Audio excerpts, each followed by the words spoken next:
Hello, everyone. Welcome to this week's episode of Cerberus at the Improv. I am Payman Ascari. I am joined by my two co-hosts, Mr. Timothy Knight and Mr. Andre Milosh. Tim, how are you? How are you holding up? Life moves on. I mean, it's history has marked this, but life still moves on. So the objective is to hug your children and take care of your family. And what about yourself, Andre? How are you doing? I'm fine, and I do agree with Tim. It was a very emotional week on many topics, and maybe we will try to stay rational, not insensitive, but at least rational, and try to see the event in a perspective that is not, commenting, because there's a lot of people who are doing it. So Yeah, you're right. And let me frame the situation. Everybody knows what's going on, but we had one Ukrainian woman. She got brutally stabbed to death. She got murdered on a bus. And following up on that, Charlie Kirk got taken out with a sniper's bullet. It was a brutal murder, and now everybody is in a heightened state of anxiety. Emotions are running high on social media on both sides, and people are throwing the word civil war around. And it's I guess our purpose here today is to figure out, what's the path forward. How can we do this in a calm, civilized manner? What did I miss there, Tim? The only thing that modifying that is that the murder of young Iryna was actually 2 years ago, but the no, city 2 months, and the 2 months ago, 2 months Yeah, ago, I made a sorry, 2 mistake. It months. was in Sorry, August but not 22nd. Yeah. in August yeah. 25, Sorry, 2 2025. months.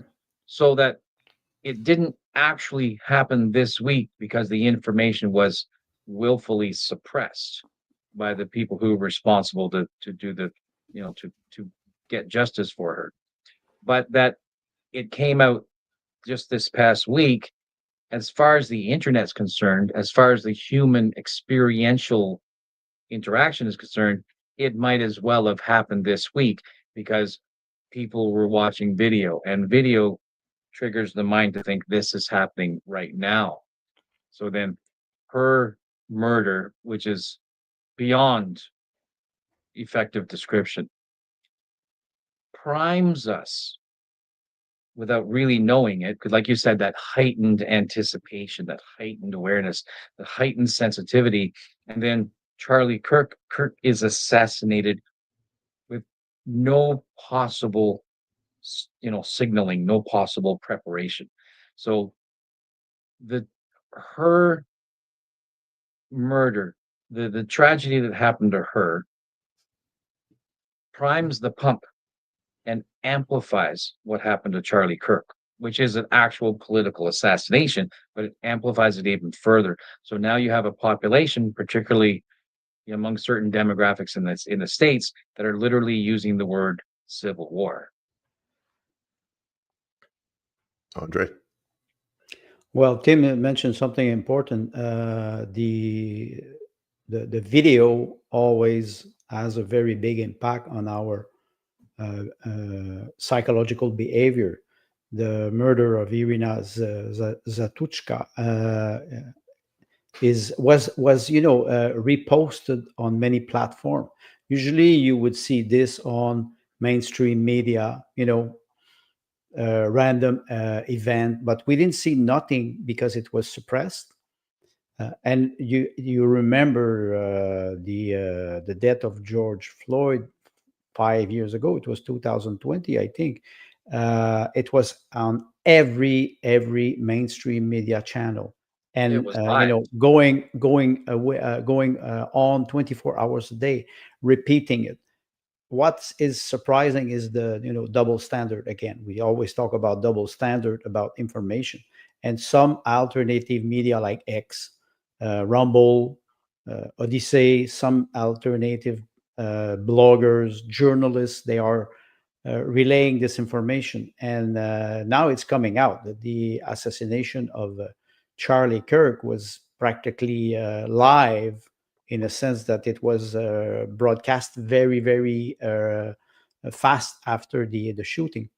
So that's why I said it is an emotional week, because we, the uh, the uh, the increase of emotion in a short period of time has the tendency to saturate our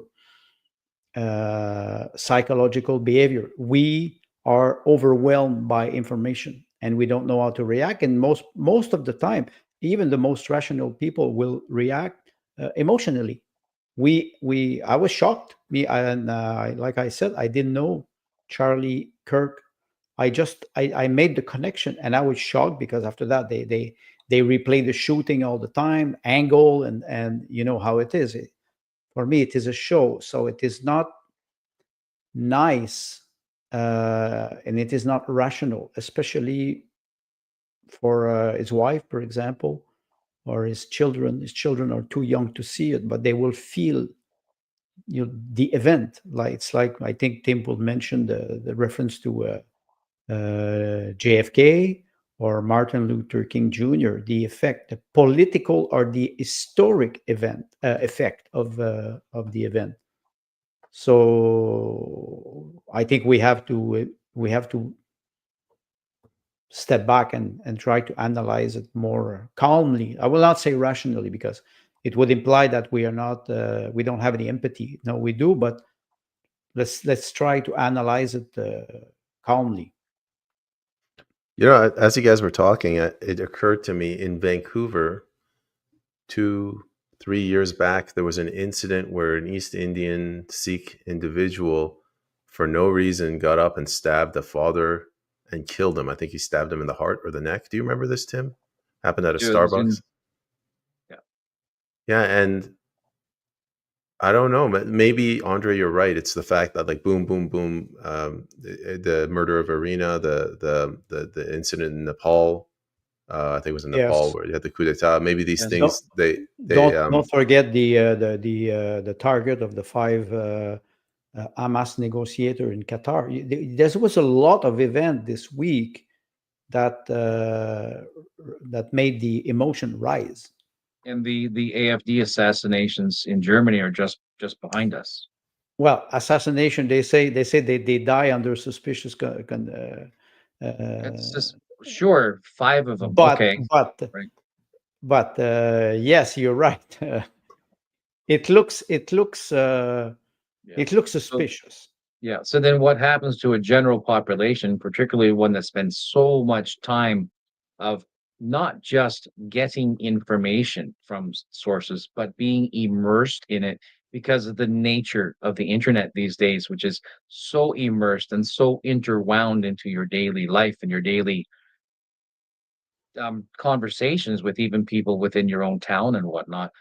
When this continuous, this sudden ramping up, maybe it's not a ramp up, maybe it's just, maybe it's completely randomized, who knows, but when all of these things, there's this low swell, right, in the tide, this low swell in the tide, and then somebody who is, technically a symbol, right, like Charlie Kirk, is becomes a symbol, and then when that symbol is chopped down, particularly in the fashion in which it is done, that cortisone, yeah, that's what, right, the low level cortisone response that we have to regular low level stress is kicked because of this sudden adrenaline response, right? To now what? Now what? What's going to happen now? And I'm, it's not exactly the same, but the historical relevance is similar to the assassination of Franz Ferdinand Duke.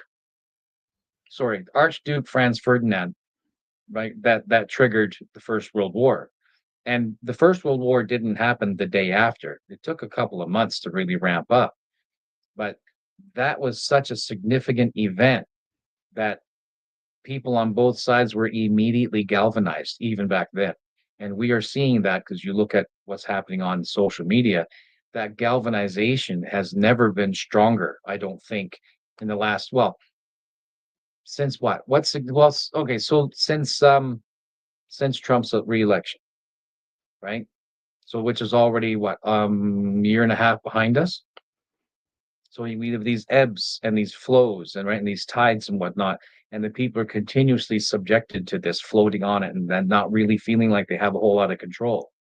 So then an event like Charlie Kirk's assassination, and it is an assassination,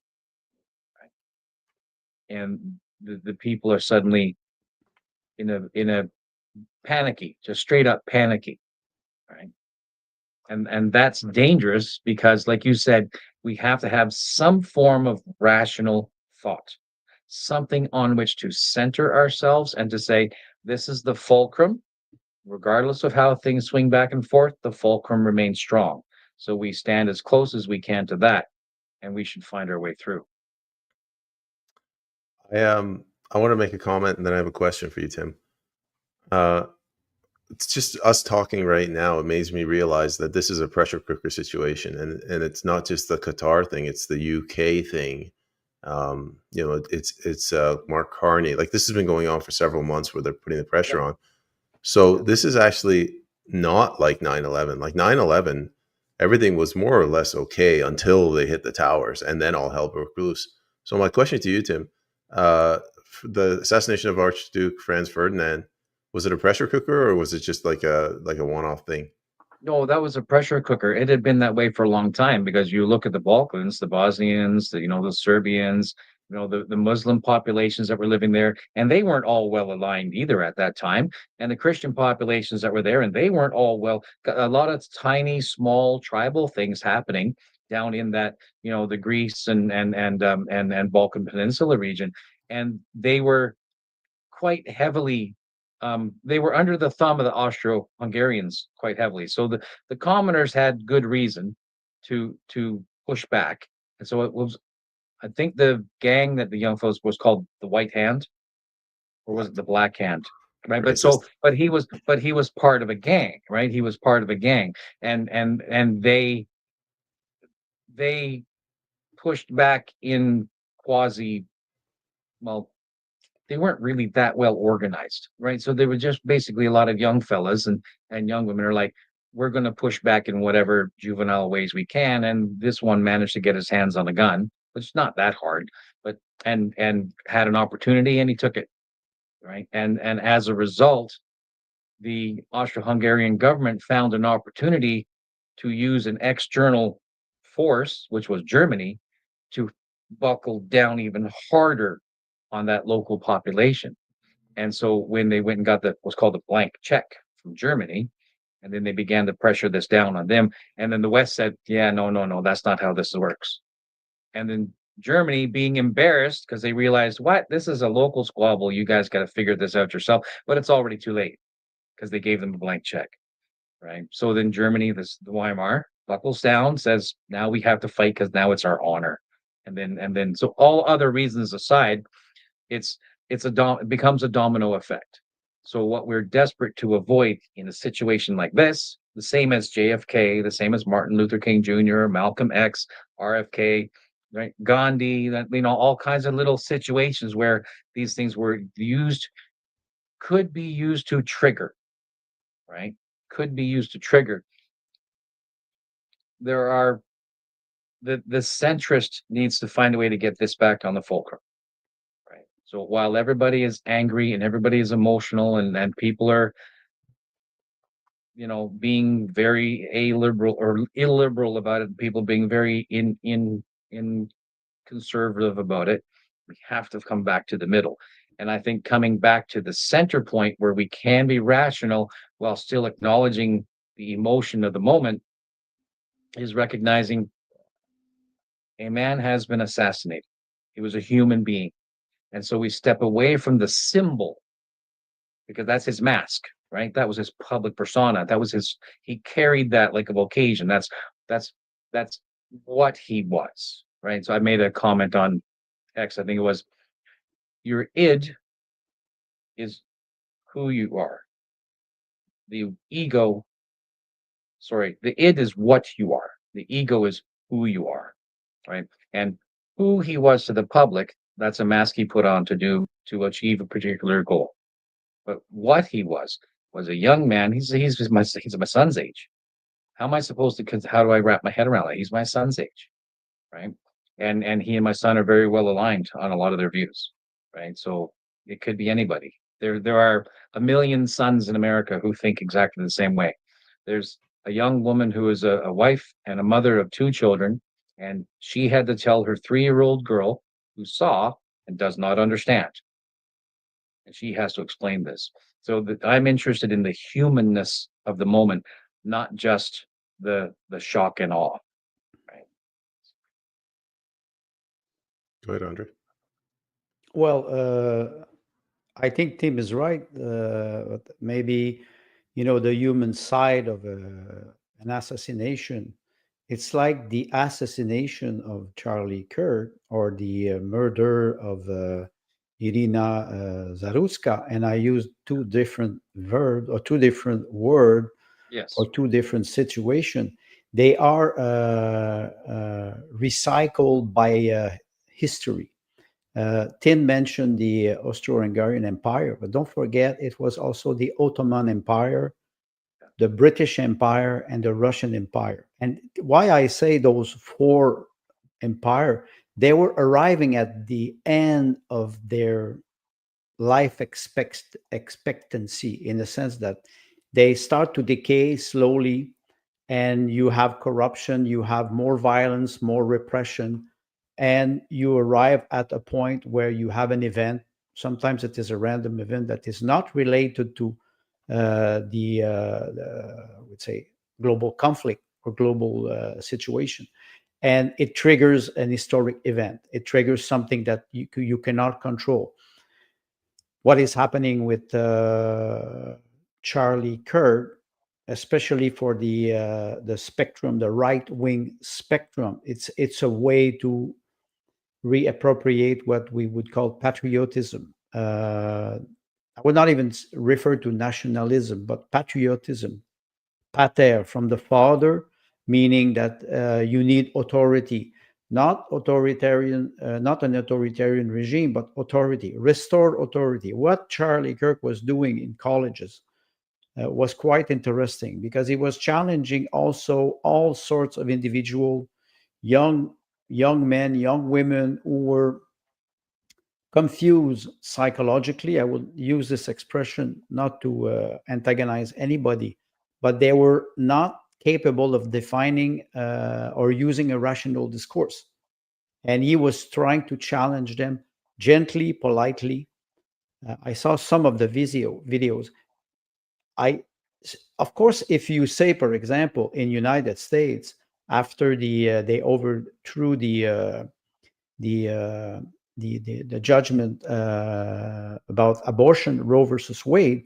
If you say, for example, that you are against abortion for some reason, they will paint you as an extremist, because of we lived under 50 or 60 years, 50 years of indoctrination. So you arrive with a different discourse, and it is not usual to use this to. So people they think that they live under a certain reality, and they discovered that it's not quite what they thought it was. And I think that today we are arriving at a point when Tim mentioned, Malcolm X. Those people, they canalize the energy of a pre-revolutionary era. The French Revolution arrived in 1789, but it was there. It was heating up since maybe 20 years. You just have to go read the literature at the time, and you can understand why it happened in 1789, 1987, in 1917 in Russia was the same thing. The American Revolution was quite different. I think Anna Arendt referred to this as something that was already structured, not necessarily like we see today. How the event will unfold now, especially what we're seeing in Great Britain, what we saw in Nepal, it seems that the populist movement or the population are fed up of corrupted elite. They try to express themselves, and sometimes it is violent. The big problem is, like Tim mentioned, the spectrum is very wide. In the center, we try to have a rational discussion, but even you said it yourself, Payment. sometimes you cannot discuss with some people. They are completely out of the rationality. They are aggressive. They and aggressive physically, not only with words. We see it with the manifestation, and we could compare this with the Freedom Convoy, who was quite peaceful comparing to what we see with Hamas protest. Or they are I'm sorry, they are aggressive. They are aggressive and violent. The riots after the murder or the death of George Floyd have nothing to do with what we saw since 2 days. You can paint, for example, the right as a Christian and devoted, if you prefer, but they are not violent. It's the opposite. And you see a woman like Nancy Pelosi who's trying to discredit the movement, while I'm sorry, we go back to Orwell.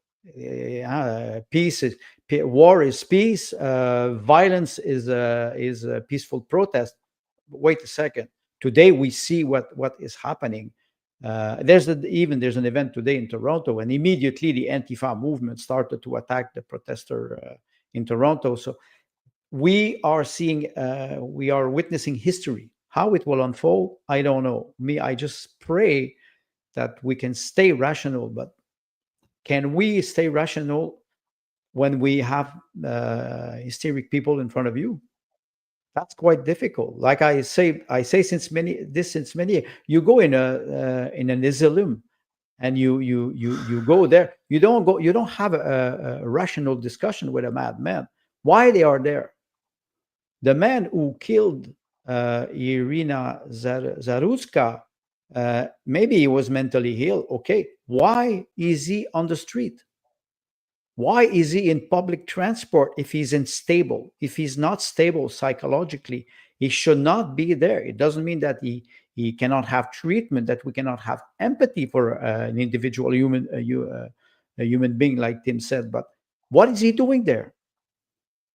That's my question. That's my question to politicians, people who hold the power now. Why we have those people on the street?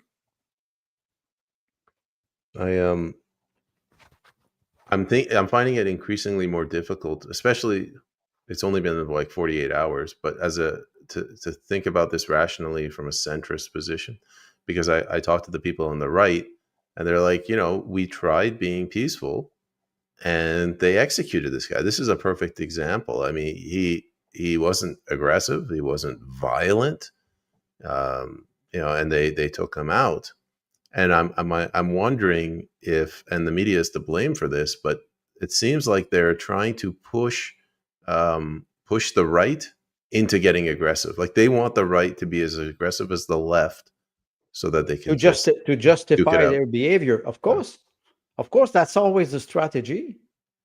And if you stay calm and if you stay rational but firm, I'm not saying to act like a coward, but you stay firm and you self-control. If you have self-control, yes, they will become more angry because they cannot. It's political control. When you lose your temper, and I can relate it to one event. I think it was 2011 when they assassinated Osama bin Laden. Everybody in the White House, including Obama, were cheering the assassination. Wait, in a civilized society, it can be a mass murder. Bring him to trial. This is a civilized society. If you don't do this, I'm not surprised of the reaction now. The people, I will not say left, right. I would say most people who are aggressive today, they have no self-control. On social media, it is incredible how people react. It's horrible what you see. So that leads directly into a question. I've been taking notes while you're both speaking. And the question is, are political assassinations a symptom of a civilization in decline? We know this, but it is accelerating now. Events are unfolding faster and faster, and we don't know how to react because we are emotional. That's normal. and a thought on Iryna's murderer, potentially someone who required, psychological care, etc., and didn't have it. Are people like this released back into the wild knowing that they could potentially randomly commit a quote unquote what is effectively an act of terrorism? Because the actual definition of terrorism is not focused on the acts that they commit, but on the fear that is the fallout, right? Yes, that's The important. public fear, right? In terrorism, the public fear is more valuable than the criminal trigger event itself, which in Irina's case, and I have daughters her age. So both these events impact me personally as a father, right? Charlie Kirk is my son's age. Iryna is my daughter's age. This impacts me personally as a father. Leading again into my next thought, you remarked on the word patriot, not national, right? Patriotism, not nationalism, referring specifically, though, in your reference to patre, meaning the father, Yes. right? And so, and it occurred to me on some level by Kirk participating in open level playing field debate with anybody who would bring up a question or a challenge. Is that not him in the father figure role? Yes, of course. Right? So then his symbology is not so much this right wing Christian martyr symbology that some are lived. His symbology is actually he was a father figure. So why is he hated? Because he's a father figure. So perhaps your use of the word patriot is exactly the right word in the context of patre, meaning father. So does that mean the great malaise of the Marxism and the LGBTQ and all of this bentness, the great malaise is the lack of a father figure? Is that where this Uh, goes philosophically? Is that where this ye- goes philosophically? Like from a spiritual, right, question or a philosophical question, is that where we dig? As opposed to all the other stuff that's on the surface that nobody has any answers to, right? Maybe what we're really going after is identifying this young man in 2012 he formed Turning Point USA. He was what, 18 when he did that? This has been his entire life. So, and I was remarking this, we were talking about this at a dinner I was at last night, that how he not only did he have this extraordinary gift. Look at what happened in the Surrounded series and stuff like that, right? How he's basically playing 15 games of chess at the same time, right? So this extraordinary gift of focus and maintaining his calm because he understood the mission, and it was a mission he carved. Nobody asked him to do this. There's no training for some. Well, there can be, but right. And he stepped into this role and provided for so many of these people a father figure, which, in light of Marxism, because right, the city, right, the state is your father, right? Stalin calling himself the father, right? And a lot of the sexual deviation has a root in poor relations with the father figure. So perhaps what's really at the bottom of this was this young man was a father figure in a day and age when these young people are desperate for quality father figures. And if that was actually starting to turn the tide among millions of young adults who were beginning to sway and go, you know what? He actually makes sense. So maybe the idea is whoever is responsible for these events at a higher level says, we cannot have father figures and we will kill them when we see them. well, I think Go ahead. I Go think ahead. I think you're right. Charlie Kirk had more than 7 million followers on Instagram. The father figure, okay, see, he was 31 years old, father of two little girls. Uh, Personally, he was a father, and he was also a symbol for the nation, for the country. Uh, I didn't see my father from the age 10 until the age 19 because my parents were separated. When I reconnect with my father, I was 19, and then my father died in when I was 35. So practically all my life, except the 10 first year and 9 years after. I had a father. So why do I say this? It's because I understand what you're saying. The fact that you don't have a model, male model. Male model represents authority, rationality. The woman model will represent love, will represent emotion, kindness, and the mix of them creates a balanced family. If you don't have this, you struggle all your life. I think there's a lot of people, a lot of young individual for good or bad reason. I'm not criticizing people who divorce or it's not a moral judgment, but children are left without any good model, and they cannot evolve and flourish normally. In psychology, we try to evaluate how you can evolve normally, in a sense. No model means you have to create your own model. The self-made man in United States is a figure. It constitutes the one of the identity. There's a book of Peter Sloterdijk, After Us the Flood, and he's showing that the self-made man is important. American, they're built on this model. They create a company, but let's not forget that they have the model of the father, the founding father of the United States. So I think Charlie Kirk was representing this. He was an icon, a symbol, and that's why maybe his assassination is an historic event. You can forget about the fact that he was very popular on social media, and you can undermine his devotion, whatever, but you cannot take him this value as an icon.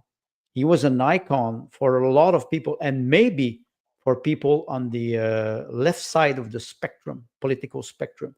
They were starting to feel that a man like this, that can be rational, you could go to college, talk to people with kindness, and not making fun of them, and trying to find a ground for rational discussion. I think there's one small clip where when he's talking to a young man who thinks he is a woman, and he's lost, and Charlie tells him, he said, I just hope that you find somebody who will listen to your story so you can be comfortable in your body and to make the right choice. And he was very kind, and you could see the face of the young man who was listening to him. I think it was the first time in his life that somebody was talking to him kindly, listening. And so today, we have this tendency on social media. Sometimes we lose our temper and we react fast. Me, I use a lot of sarcasm. But when I see how people behave, we have to go back to what you're saying all the time, Tim. Kindness, being kind to our friend, our family, trying to connect with people. Because what happened now, it's you have two sides. And they look at each other like okay, we have to kill you because you don't agree with us. This is not, and maybe it's the end of an era, political. I hope we will not go into this type of political conflict, which would be civil war. There's nobody is winning in a civil war.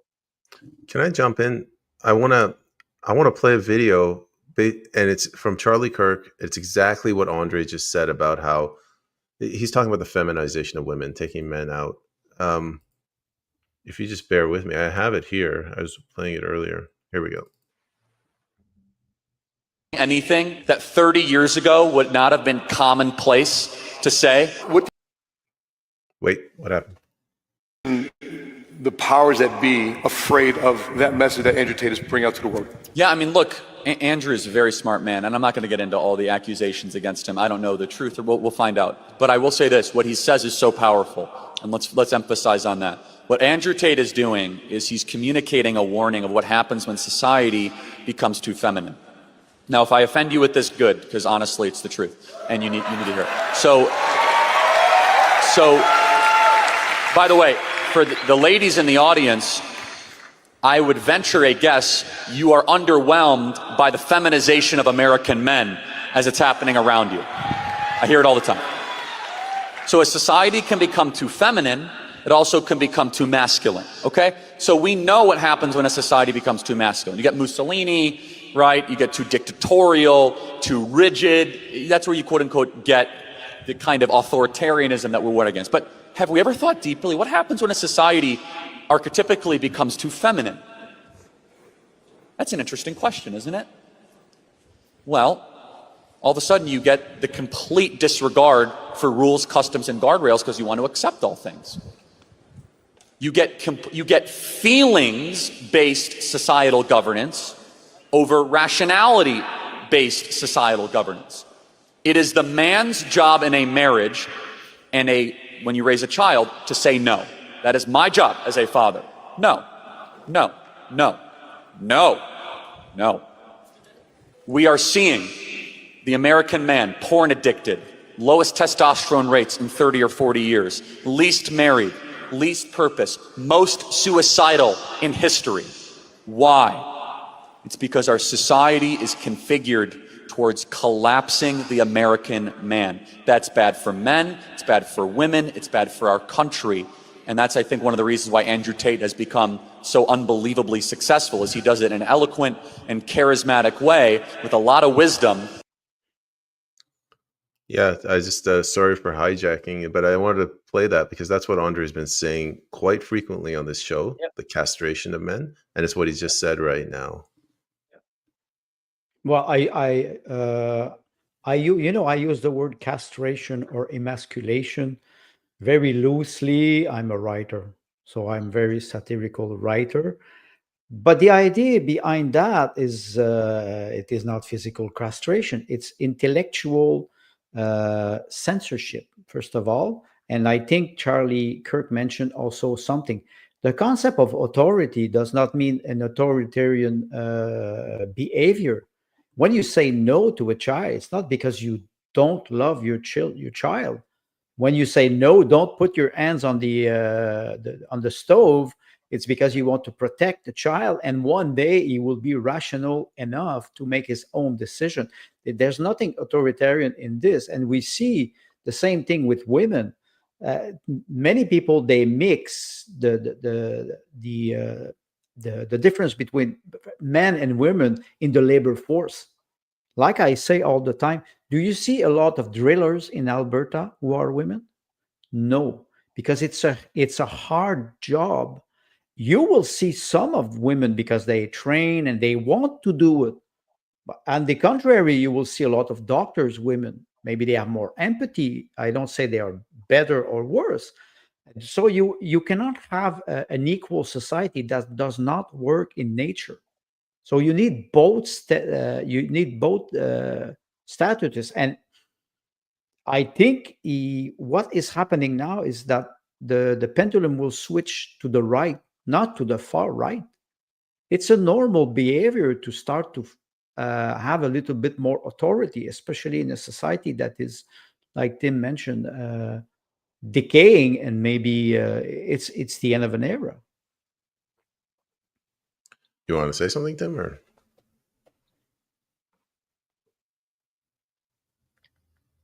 I'm very keen to recognize what he symbolized to his fans and his contrarians, but more interested in remembering that this was a human being, right? And I feel that history won't remember Iryna at all. In 10 years, nothing. But to me, and I'm going off in the weeds a little bit, her murder is the greater tragedy to me, because he got immediate Kirk got immediate justice. Now, we're going to put quotes around the word justice because the narrative that's spilling out is complete garbage. But we're not here to talk about theories of what's actually going on or not actually happening. But she was murdered on a public bus by knifing her to death with an audience present. And then they swept it under the rug as if she was a so much dust bunnies and just hide it away, hide it away. One of the most disrespectful things you can do to a woman is give her no provision and no protection. And in the Old Testament, God has some pretty fucking strong words about what you do to your widows and orphans. So I find her treatment a greater tragedy. His will have more impact on history and our immediate culture, the decisions we make individually and collectively over the next few weeks or whatnot. Whether there is actually a large, UK-like movement pushing back against using this to galvanize the people to, make sure that the government does their job, or that justice stands up again, and there's no get rid of the corruption, et cetera, or cleaning out the Marxist garbage from universities and schools. All these things are potential knock-on effects. He got justice immediately because of his fame. And I'm not saying that he's a bad man or abusive, because that fame, he didn't really go out looking for that. That came to him because what he said was true. What he said, and I use the word again, galvanized. It electrified the audience wherever he went. She was, regardless of where she came from or all the other stories behind all that, right, is no matter how you want to paint it, this young 20-something woman alone on a bus, apparently 10 minutes from her stop, was murdered in front of an audience that did nothing in America, the land of the free, the home of the brave. That to me, that's a civilization in decline. That's a civilization in decline. All the other stuff surrounding Charlie Kirk, he's one of the very few of this generation who's prepared to stand up and be the lightning rod and to speak the right thing. Right? And that's good and that's important. But history will remember him as some version of JFK, or some version of Martin Luther King Jr., or some version of et cetera, et cetera, et cetera.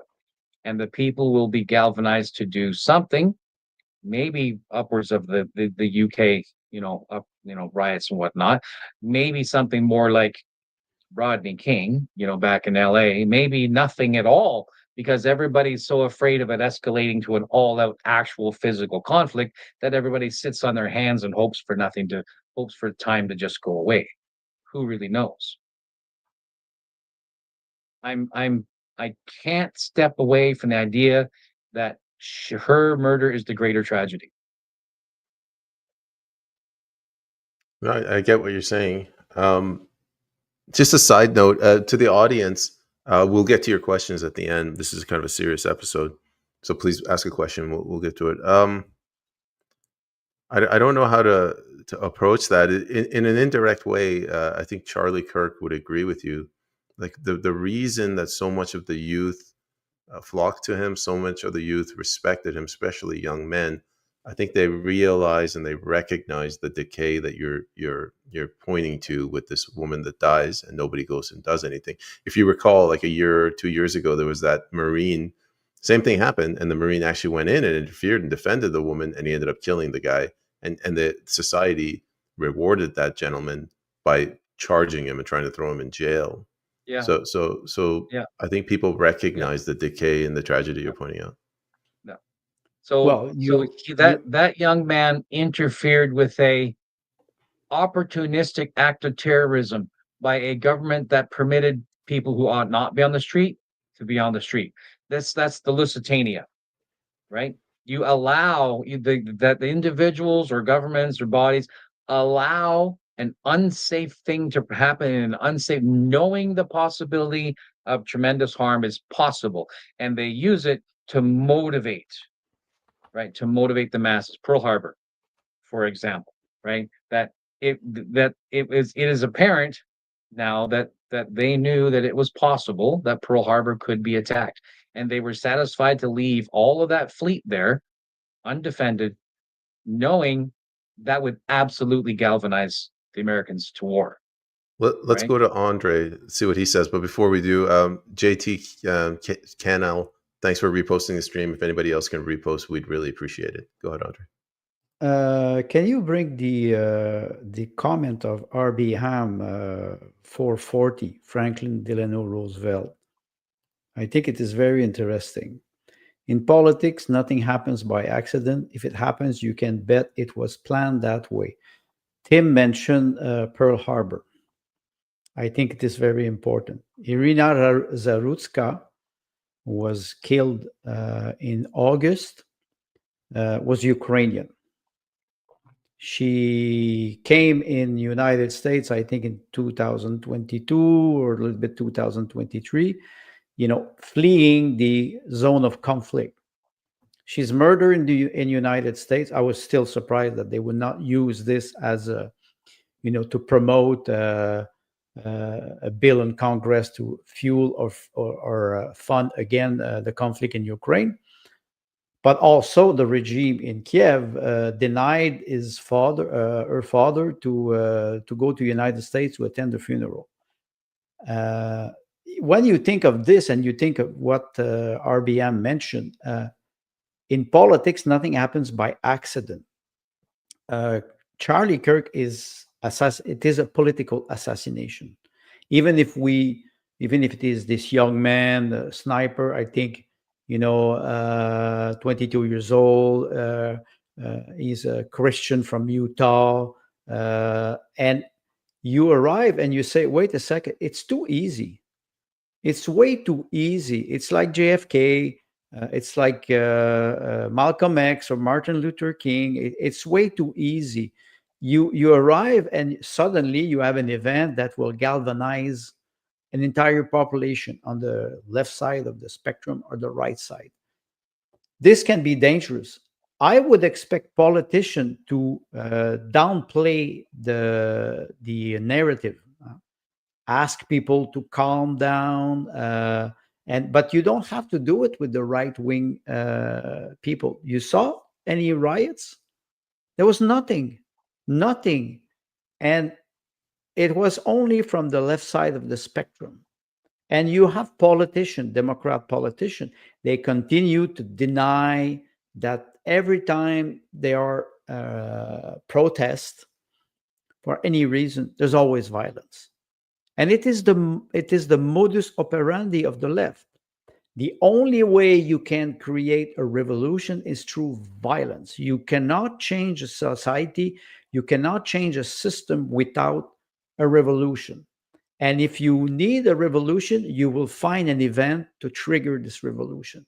The assassination of Charlie Kirk will not create a revolution because he's trying to restore what Tim said, the patriotism, the pater, the authority, rational authority, bring back men, kind but strong men, who can defend people. Women, do you see women now commenting on the murder of Iryna Zarutska? No, they should comment because they are the first people who will be targeted on public places. And I saw a lot of comment from women who were very aggressive and practically violent verbally toward the assassination of Charlie Kirk, but they were silent completely when it was the time to defend another woman who was murdered. They do not react, and I will use the expression feminist. They cannot react because it destroyed their narrative. If you want an equal society, a society that is fair and just, you have to protect citizens, women and men. And a woman alone in a public transport will be always be vulnerable. It's not true that every woman will take taekwondo courses or judo courses or self-defense. So they will expect to have a sense of authority, a sense of security in public transport, and we don't have this anymore. And there's no politicians who will address this problem, especially for vulnerable people, women, children, elderly people. They can it's more difficult for them because they're less strong. I think we have to focus in the next days, week, or months to come on what will happen politically, that will have an impact on civil society. Can I pick up on that? I'm going to tie what you asked, Tim, to what Andres just said. What's going to happen politically? You asked, is the use of assassinations, is that the decline of civilization? I'd say it's the erosion of the rule of law that started on the international scale, and then it moved to the national scale. And now it's moving to the civilians, where if people are assassinating, take the Israel-Iran thing. Like, if you have regime change, assassinations, why can't we do it domestically? And then Andre's asking, I think that's my opinion, and I think Andre's asking what's going to happen politically. I think this chaos that we're seeing, I can't explain it, but I think it's intentional. Tim, you alluded to this terrorism of releasing people onto the streets to commit violent acts, like what happened to this Iryna individual, and then hopefully the right will react, and then the state can come in and say, all right, we have chaos, we have violence, we need control. Yeah, and in which case R.B. Ham's comment is exactly on point. Right? This one? Yes. So, and it's you end up sometimes asking yourself, is it a chicken or an egg thing? And if you release violent people back into the wild, knowing that and how many times in Canada, for example, do we have so and so committed such and such a crime 4 times before he was, et cetera. And this happens in Canadian a lot in Canada, where repeat offenders, and we're not talking about 2 or 3, we're talking about 23, 33, 45 times that the judge has thrown them back out on the street. And I'm thinking, if I've spent 45 times in jail and got away with it, you bet your buns I'm considering that license to do it again. Right? So you're taking an already unstable individual, amplifying the psychosis with permission, adding a dose of abuse. This is all Stockholm. This is also this is MK Ultra stuff, right? So you know what I mean? Like, where but without psychological modification, without requiring the institutionalized, right, one-on-one that's required, because you permit the entire system to behave in this fashion. So then you end up with men coming out there who, for whatever reason, get angry at whatever vulnerable, weak, because that's you have to prey on someone. If you decide in your head you got to kill someone, then you need to kill someone you know that you can kill. Right? Someone close. Right? So someone that you can. So you release these people back into the wild, and then what does the government have? Plausible deniability. And so then under plausible deniability or sudden concern for the safety, they do what R.B. Ham is mentioning, that they use these to turn on the thumb screws toward a police state. And the answer is yes, they will. Yes, they will. Can I just quickly say something? First of all, Sundown95, thank you for reposting the stream. Anybody else can repost it, we'd appreciate it. MK Ultra, I think they needed to do that. That was early days. Now, we're basically everything through the media every day is an MK Ultra operation. I mean, look at George Floyd. Look at what happened to Charlie Kirk. Yes. Well, this is a very good observation, Payment, because with social media today, you have what we have. You have what we call the flash mob. The flash mob, it is instantly. It is it rise immediately through Facebook, through Instagram, to X, whatever social media you use. It is so fast that it brings it disturbs the psychological reaction of people. I think that's important to mention, that there's always a political, there's always a motive behind something.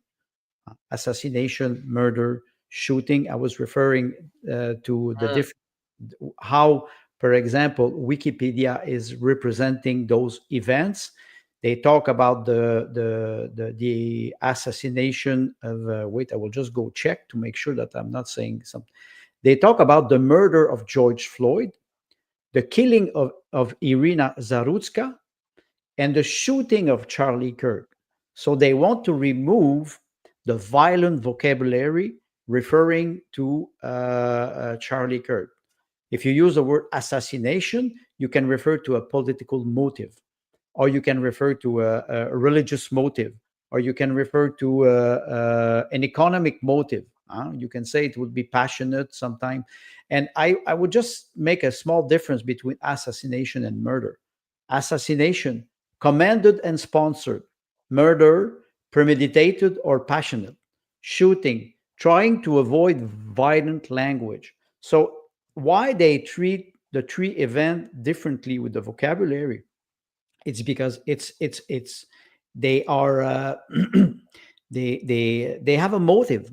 Their motive is to recycle the event in a way, in a political way. So what will happen in the next few days, weeks, or months, like Tim was mentioning, the end of a civilization or the decay of a civilization, it can trigger a reaction of repression, more state control. And some commentators were talking about the the reaction of Donald Trump in United States. The event happened in United States. How the left wing politicians are saying that they're afraid that there will be more repression or more state control. Let's make a difference between state control, like Charlie Kirk mentioned, and authority. Restoring authority doesn't mean necessarily state control. Self-control, I think, is important. We have to, each and every one of us, we have to understand that violence is never a solution. Self-defense is not violence. And I think they want to create confusion in the mind of people so they will not react if they are attacked. Yes, 100%. Yes. So it's not only good enough for them to take away my access to lethal self-defense means, but I must also sit there and take the whip when they come to me. Got to call 911 so that they can justify hiring more and more cops that work and represent the government. So yeah, it's leave my keys on the front table so because obviously they only came to take my car. Obviously. Well, this is maybe, you see the decay of the concept of authority, and even today they discredit themselves. A policeman, a chief of police in Canada, who said, okay, do not resist, call 911. First of all, personally, the answer is simple: no. I will resist, and I will use proportional force to protect myself. Whether or not the judge sends me to jail after, it is irrelevant, because the judge already lost his moral authority. So you cannot ask the justice system to be fair if they don't have moral authority. And I think Charlie Kirk was trying to restore this through his rally and his journey in colleges and university. He was always trying to restore moral authority. The pater, like Tim mentioned, it's not only the male authority, it's moral authority that will affect women and men, both of them. There is in psychology, there's a square broken into 4 quadrants, and 2 of the quadrants are the male, and the other 2 quadrants are the female, or masculine, feminine. Not because it's not sex, it's role, right? Masculine character, feminine character, and the masculine character is broken into the beneficent father, right, or the tyrannical father. And then the feminine is broken into the nurturing mother, the life giver, or the overbearing mother, so also known as the destroyer, right? So we're always looking for a balance across all four elements, because there are always elements of the feminine in the masculine. This is almost like a Tao thing, right? There's a little bit of good in the bad, there's a little bit of bad in the good, except this is across the masculine and feminine structure. We have a culture that is on the feminine side overbearing, destructive, overbearing. And then on the masculine side, tyrannical, right? No balance it's extreme, no balance. And we're trying to find that balance again. I think in part, I don't think that Charlie Kirk was thinking specifically of the line I'm referring to, but that by your Andre taking the like diverting patriotism into the patre, right? So back into the Latin and the Roman origin that mean patronage, etc. Right? So going back into that structure is Charlie was doing it under the moral code of Christianity, unabashedly using the Christian theology to anchor that paternal structure. Whether we want to use a more secular approach, that Roman paternal, that Latin paternal structure, he's trying to restore that, and that paternal structure was a balance of the beneficent father and the totalitarian father. That's the balance. So you see, when Charlie's talking to young men and young women, and they're challenging him on emotional issues or her issues and stuff like that, and he's asking questions, he's not necessarily saying you this. He's saying, well, what about this? He's questioning because he's forcing critical thinking. He's forcing critical thinking because he's asking them questions that their dad didn't ask, or by brains their mentors didn't ask. Right? They're movie stars, they're musicians, they're artists, they're teachers, they're professors. Those step in. That's not the right word, but you know what I mean. That those partial father figures that happen to young men and women throughout their young lives, and Charlie Kirk steps into that in the paternal role, being. That's funny because it reminds me of a joke among the in a circle I was with sometimes, where a person questions the rabbi, and the rabbi says, I don't have the answer for you, but it may be that in asking the question, you are also given the call to find the answer.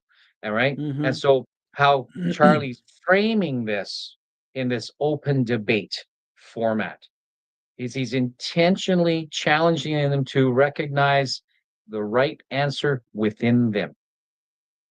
And it's not necessarily the right answer according to some external code, but the right answer within them. He's not asking the homosexual to go straight. He's asking them to be honest with themselves. With himself, exactly. Right? That's it. Because that's the starting point of, as I share this with my children, with other people. I use two measures for life. Am I happy? Am I satisfied? And happy is my emotional, spiritual, familial, relational well-being. And satisfied is, am I getting fed, and do I have toilet paper today? Right? Like, are my physical needs met? Are my emotional needs met? And if you can say yes to both, then you're doing pretty good.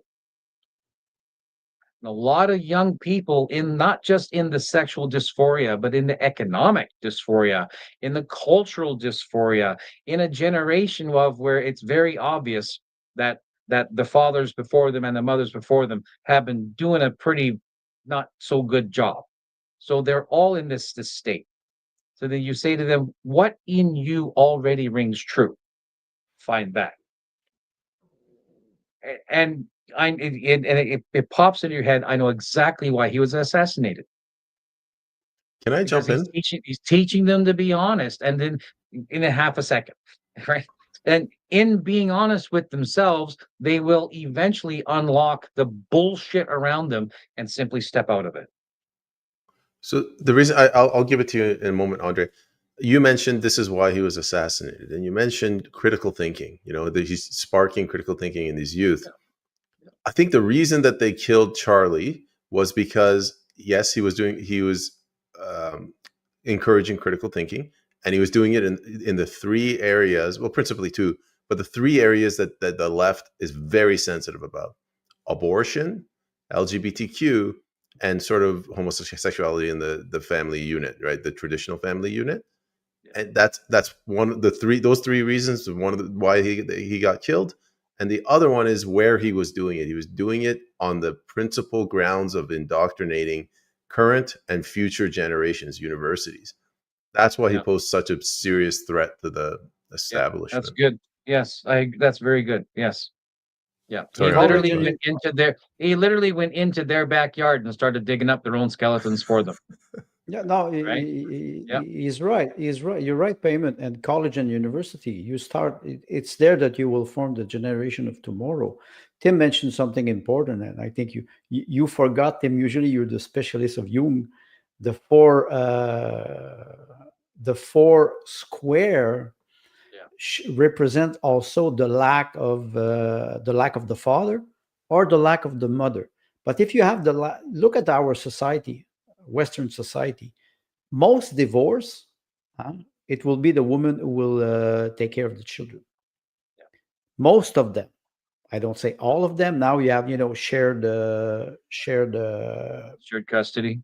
Shared custody, but single parent family. A woman who who doesn't have a husband, and she has young children, she has to compensate for the authority. So she could become authoritarian because she doesn't know how to use proportional authority. I would not say force, proportional authority.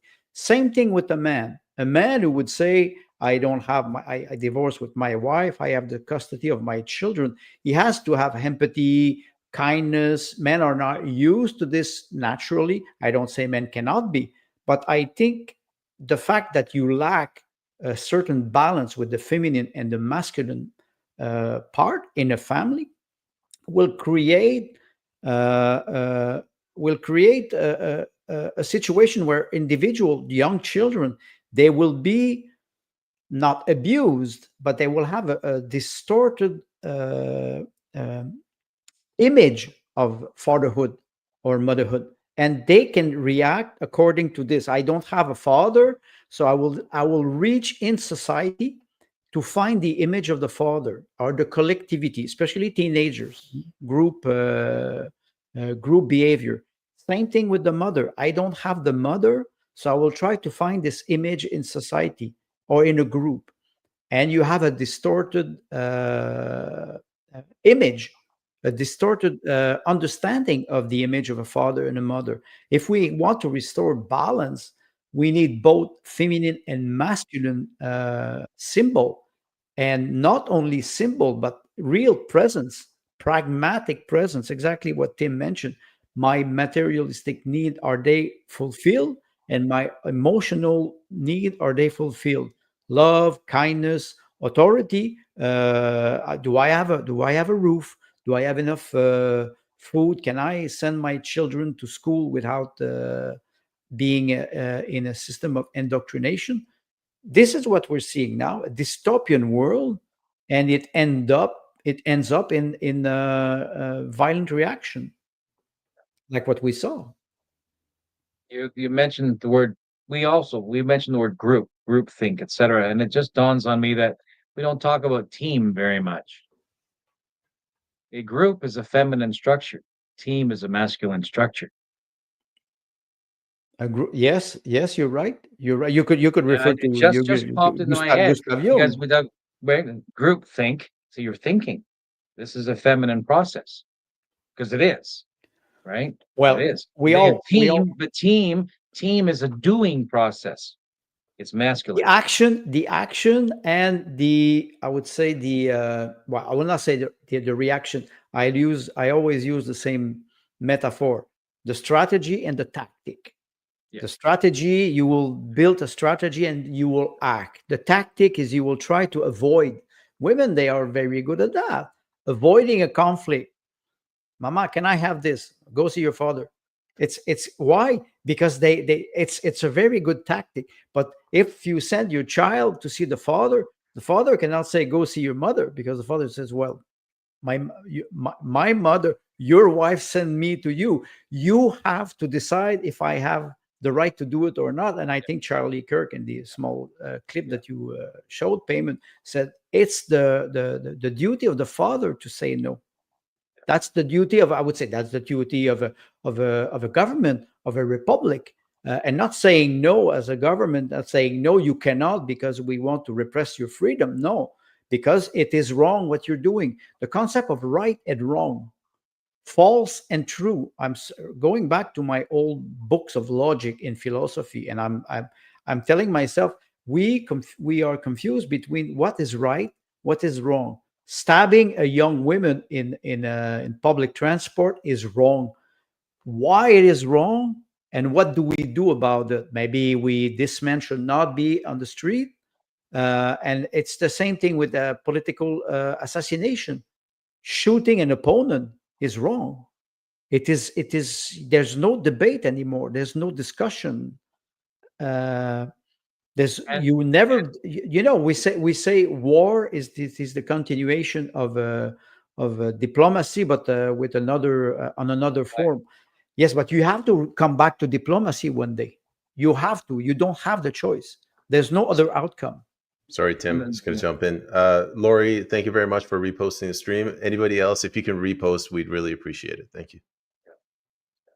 the political assassination leaves a wound that never heals. Political assassination leaves a cultural wound that does not heal. We are 63 when Kennedy was assassinated. Exactly. That's what I thought you would refer to. 63, right? 63. And his brother, 65. 68, 65. Wait, no, I might be thinking of Martin Luther King. And Martin Luther King was 68. Malcolm X is somewhere in before that. And nobody relates to Malcolm X, probably because he was Muslim. But the fact is, his complaints were the same. And he was making every effort to be nonviolent. But they'll just tangle up with the Black Panther, and the whole thing is really quite messy. But even in remembering our scars, we pick and choose which scars we want to keep open. Because we keep opening the JFK scar. We keep opening the Martin Luther King Jr. scar. And we're going to do that in the future with Charlie Kirk as well. You know why they open it all the time? Because it is not healing. You cannot heal the assassination of JFK. They killed the president of the country. Yeah. I forgot to mention. We were talking about the political assassination. I will just go to the list very briefly. The 5 Hamas negotiators, but not so long ago, Ebrahim Raisi, the president of Iran, died in very suspicious condition. Hassan Nasrallah, the Secretary General of the Hezbollah, was assassinated. So it starts to become normal to kill your political opponent. This has nothing. It is not normal at all. That's why I think we are the history. The paradigm is shifting. In maybe not in a good direction, because if you start to repress or kill your opponent, this could lead to civil war, at least interior conflict. It will, because escalation is human nature. Yes, it will lead to armed conflict, because escalation is human nature. Do you have an image of President Malay's quote regarding liberal violence? Yeah, I'll bring that up. Yeah.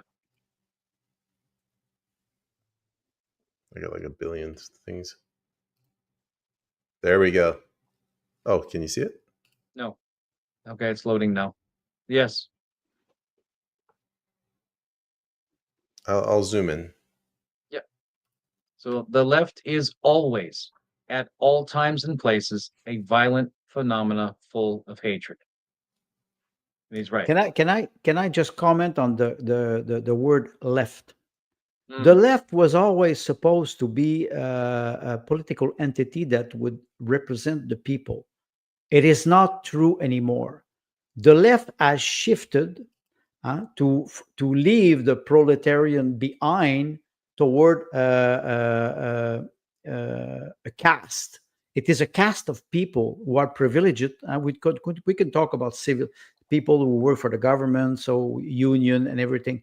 Most people, maybe except in Canada, but most people do not work for the government.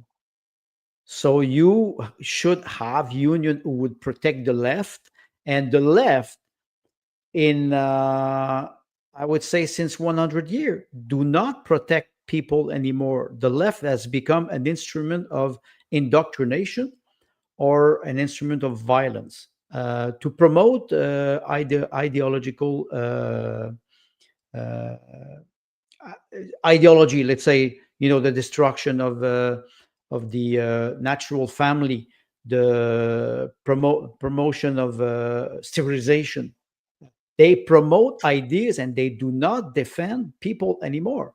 So then, philosophically slash strategically, Marxism, and then going all the way back to Gnosticism before it, aligns itself to the more liberal-minded individual Yes. and uses the emotional sensitivity, and I'm using that as a good thing, because we do need to be mindful of the margins. It's important for us to be empathetic and sympathetic to the needs of the minor populations. It's very important. But Marxism uses that to align itself and move and then weave its ideology into that population, into people who think that way. So then the liberal eventually swing more Marxist, and there's no way around it because Marxism fully absorbs liberalism. And so you move into today, and let's look at Canadian politics. The Liberal Party of Canada, even though the majority of the voters are indeed liberal minded, I mean, in character, they're not left, but the government itself is so interwoven into the Marxist ideology and into the liberal brand that it has completely absorbed it. It has completely absorbed it. So once upon a time, you say the left was not necessarily left; it was liberal, and the left now is very hard ideologically Marxist and is satisfied, like Russia, satisfied to use violence by activating liberal-minded, sensitive populations to commit atrocities. It's work, but it's what Michael Jones referred to in his book Libido Dominante. It's political control. You use emotion of people to control them. If you cannot control yourself, if you don't have self-control, somebody will control you, and maybe you will not like it. I think what you mentioned is important in a sense. I Go ahead. I just wanted to share a funny story. There's a guy, David Horowitz. I think he passed away in April of this year, and he was on the left. And some things happened, and then he shifted over and he comes over to the right. And he says that when he came to the right, he turned. He's like, "Where are the foot soldiers?" Because the left is always out there protesting, and they're like, we don't really have any. And his message was, he always used to say, he's like, "They're not liberals." He said they're intolerant bigots. Like, They're he not. always did that. Well, yeah, but I think he's right, and in a way, you could say why they're always on the street. It's because the right wing people they're working and paying taxes.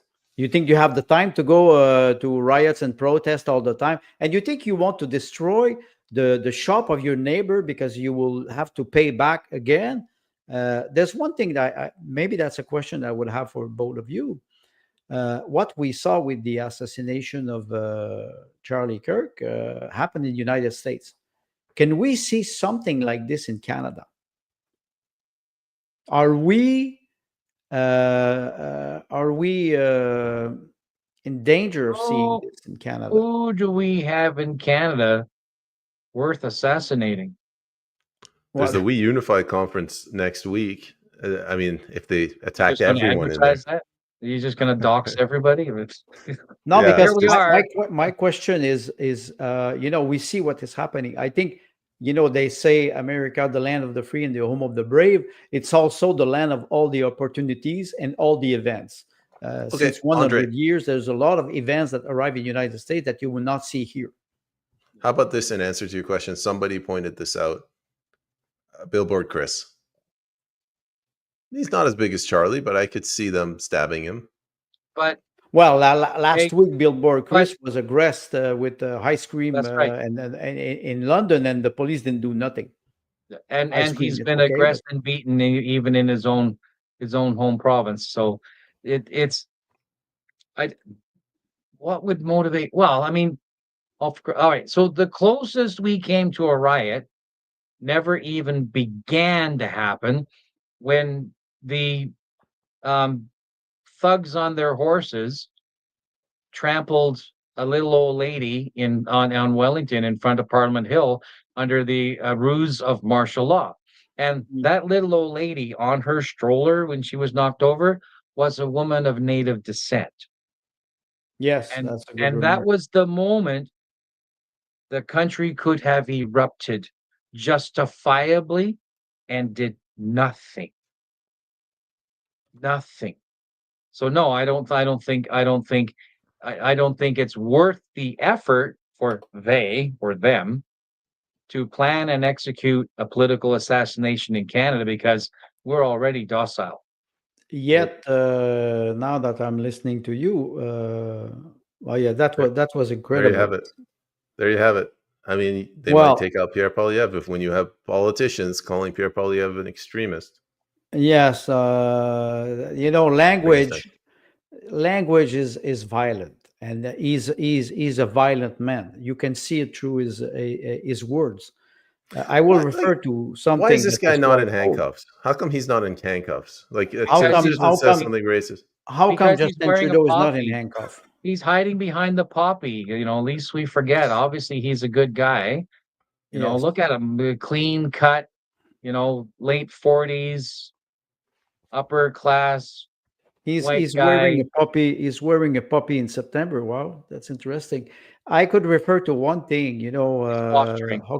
October crisis 1970, when Pierre Laporte was assassinated by the Front de Libération du Québec, and since then, thank God, we don't have any political. We don't have any threat to politicians. That event was precipitated by de Gaulle. That's another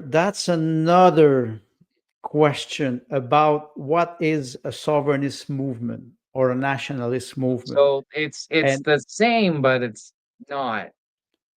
You know what I mean? well, from the perspective we're seeing now, with the state of the politics in Canada, it's like what a dormitory. How do you call this? Yeah, Yes, yeah. Frat boys. yes, Canada. Everybody's sleeping while something is happening in the United States. What was surprising for me this week with the assassination of Charlie Kirk is that so many people comment on his assassination, and I can guarantee you 1 or 2 hours before they didn't even know who he was and what he was representing. But then That's suddenly they had an opinion, and they were expert on.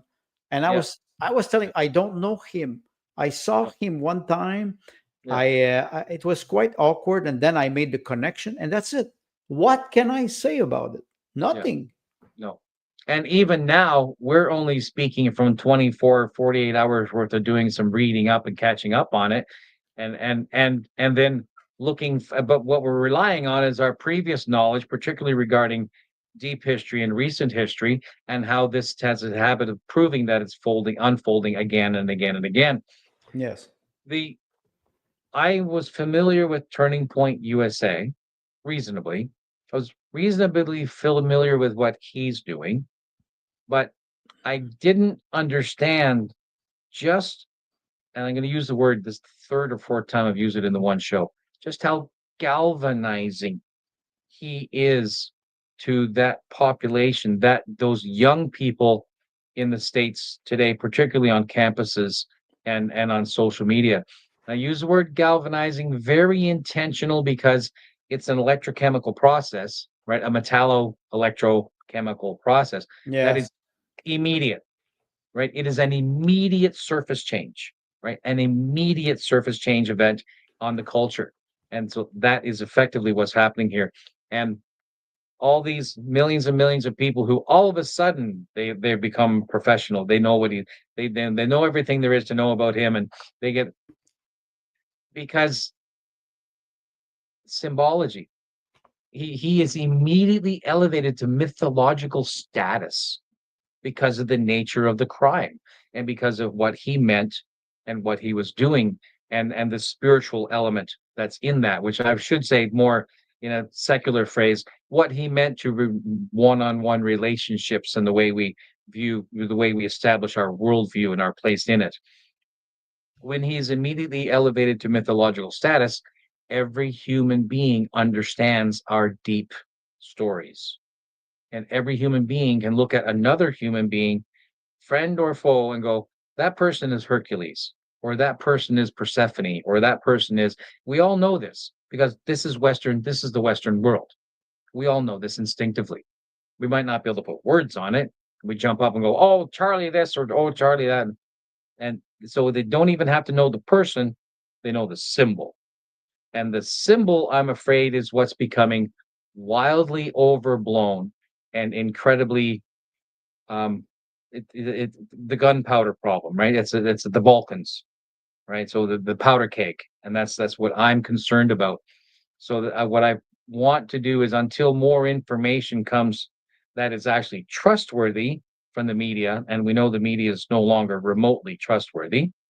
We know that even Washington is not trustworthy, because if It Trump never and was. Musk, if Trump and Musk were willing to publicly pretend to have a falling out in order to play some game on the backside and drag the whole planet along with it, then I absolutely don't trust what they say either. It's not that they're untrustworthy. I have no cause to, well, they are no cause to trust it. So until we know better what's happening that's trustworthy, I prefer to focus on the man.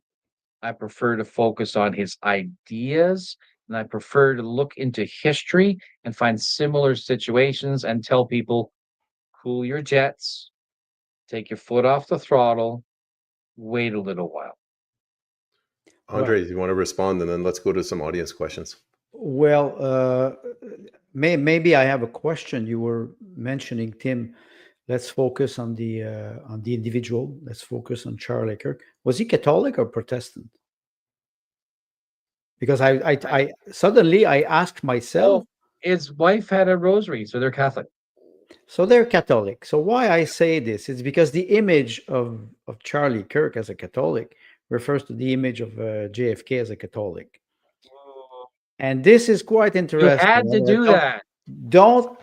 Please don't think that I'm a genius. I will refer again to Michael Jones about what he's talking about. Why I say this, it's because if he's a Catholic, you could say that the threat to United States as a capitalist structure was always to bring moral code, Catholic moral code. And I could refer to many books of Michael Jones because he talks about this all the time. It's quite fascinating. It was yesterday, I think his wife made a speech, about 28 minutes. And I watched the entire speech. First of all, it was emotional, but it is normal. I had mixed feelings because I was telling myself, first of all, in United States, everything is a show. But also I told myself, Andre, do not just think like this, because this woman just lost her husband. And it is normal that she's emotional, and maybe it is important to show the nation that the character Charlie Kirk was also a public character. So she cannot just say, please leave me alone, I want to mourn the loss of my husband, I have no declaration, no press. She could not. He was a public character and a very popular public character and a Catholic. So I think there's a component that would be religious in United States, and I will be interested to see how it will unfold, because I think we have not the same problem here in Canada. It's another problem. It's another problem with a lot of immigration that are Muslim, and they do not integrate to what we would say the great Christian family, whether you're Protestant or Catholic or evangelist. It's a big Christian family, I would say. They do not integrate, and it is a problem that it doesn't seem like this in United States. That's maybe the comment that I would want to make, because there's this component, religious component, we should not forget in our observation. I will not say analysis, but observation. Do you want to comment, Tim? You don't have to. No, move on. If you guys are okay, I wanted to go to the audience comments, questions, and then we can wrap up the show. Yes. Mr. Bev, hello. So our good friend, Mr. Beb, yes, our great friend, dog. Riff Raff says, anyone else looking forward to the cage match on the White House South Lawn? I don't get the reference. Is it the ball house they're building, or I don't Well, know. maybe Ask cage me to match. clarify, because after everything that Andre just said, I'm thinking that if there were a cage match on the White House South Lawn, it would be between the Knights of Columbus and the Shriners. Oh, that's well, Yeah, you're gonna have to break that one down for me. MMA Well, the Knights actual of match. Columbus are that's what Catholic and the that's what I was Shriners are referring to. Protestant, Cage match. Oh, right? okay, So okay. it's MMA, the actual match. Yeah. Here's a good For one. It's entertainment. from JT Ken L. Globalism is Marxism intermingling with fascism. That is today's left. What do you guys think? Well, I honestly I do agree with him, because the concept of globalism was once cosmopolitism, and they changed cosmos from the cosmos, and it changed over time, and global became something like a global government. The concept of Marxism, of communism, it's always a global governance. The concept of let's think about Hitler too.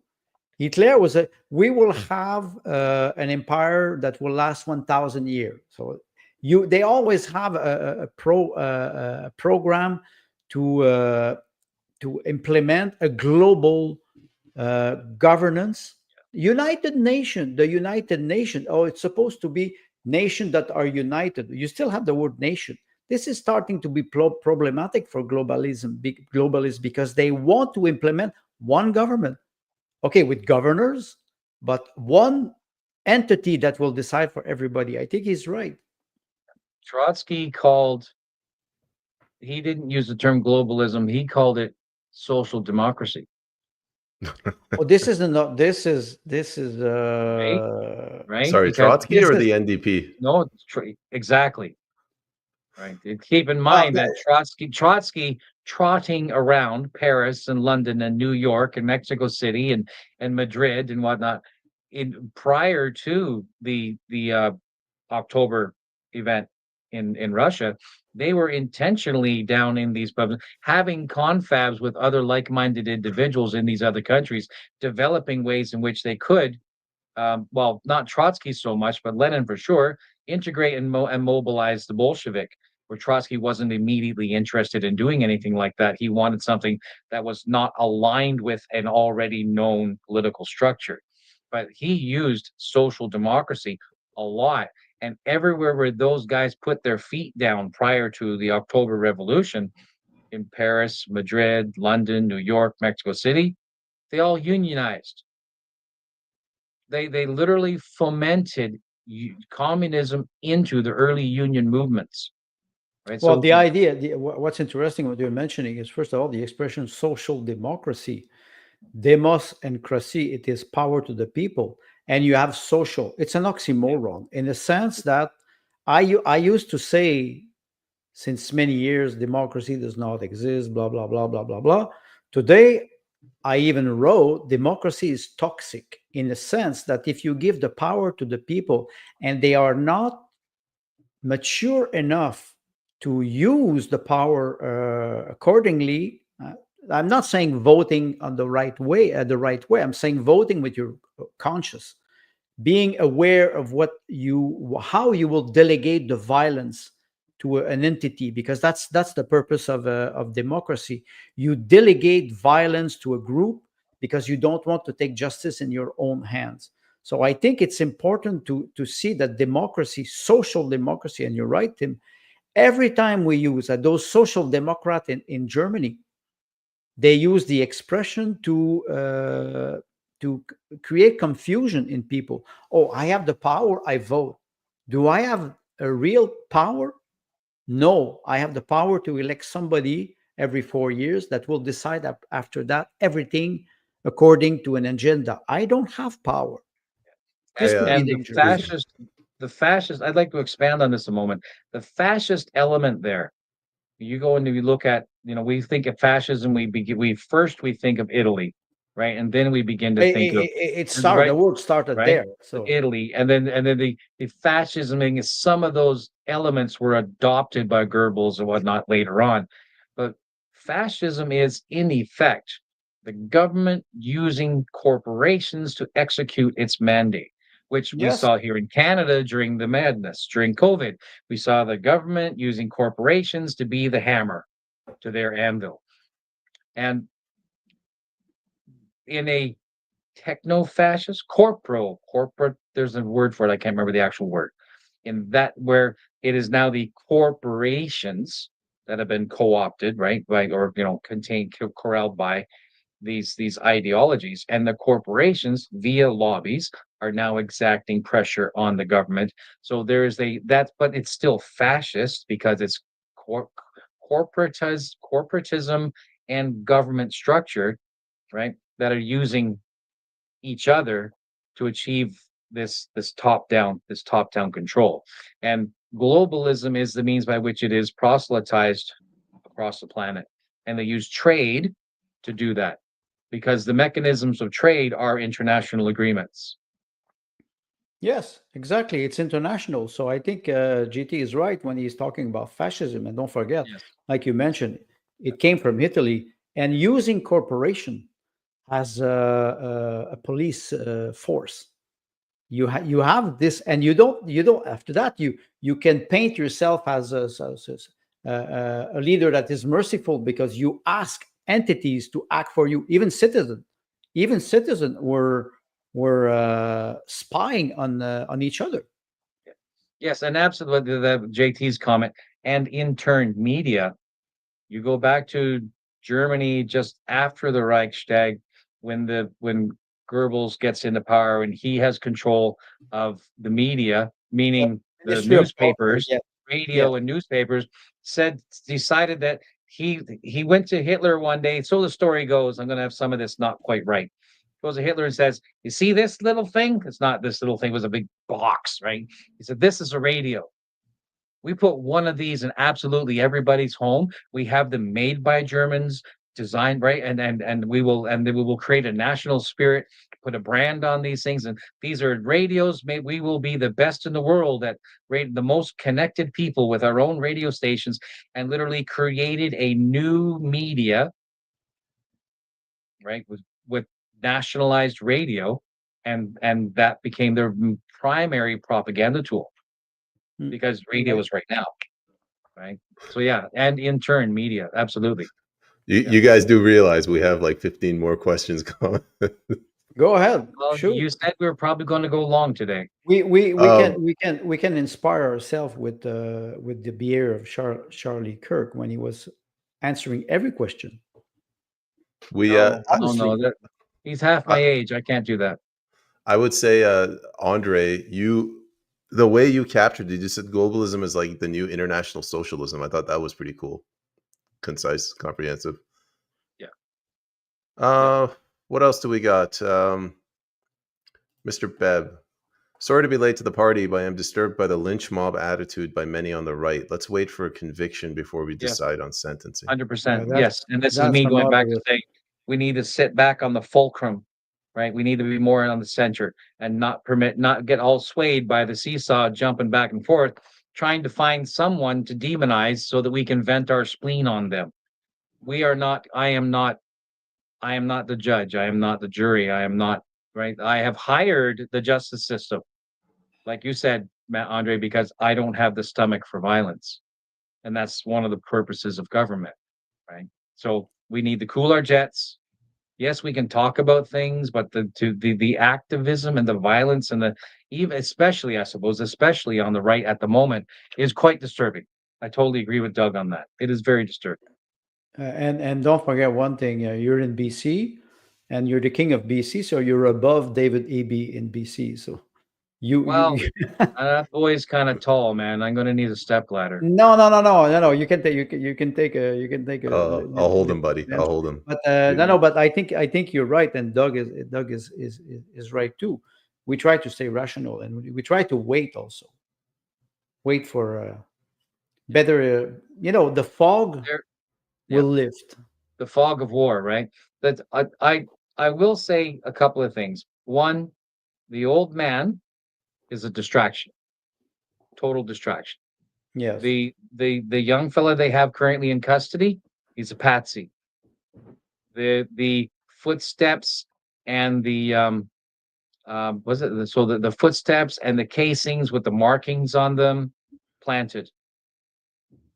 I have had many people say, "Well, I could make that shot with a standard rifle." I said, "Yeah, but they're accusing this kid of doing it, and this kid is hopped up on so many medications that are trying to convert his whole body and mind into something that he isn't. You're telling me he can hold a shot?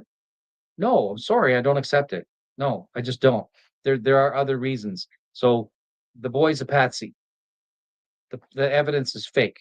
So what I feel, and I don't know all the other stuff, the ring switching, the fake blood patch, all this other garbage. I'm interested in the person and what they meant in the moment. That's what I'm interested in. All the other stuff, whether we ever learn the truth or not, and maybe in 75 years when the FBI opens the files, and that's when we might find out. That's right. Because why do I keep forgetting the guy's name? Who's the JFK assassin? Oswald. Thank you. I Oswald, keep Lee Harvey forgetting his Oswald. name. Right. This is my generation's Lee Harvey Oswald. 100%. Well, I think you're talking about opening the file of the FBI. You still believe in Santa Claus at your age? Hey, man, Santa's real. You hush your mouth, old man. No, but no, I do. No, All I right. do agree with you, and like you said, it is irrelevant.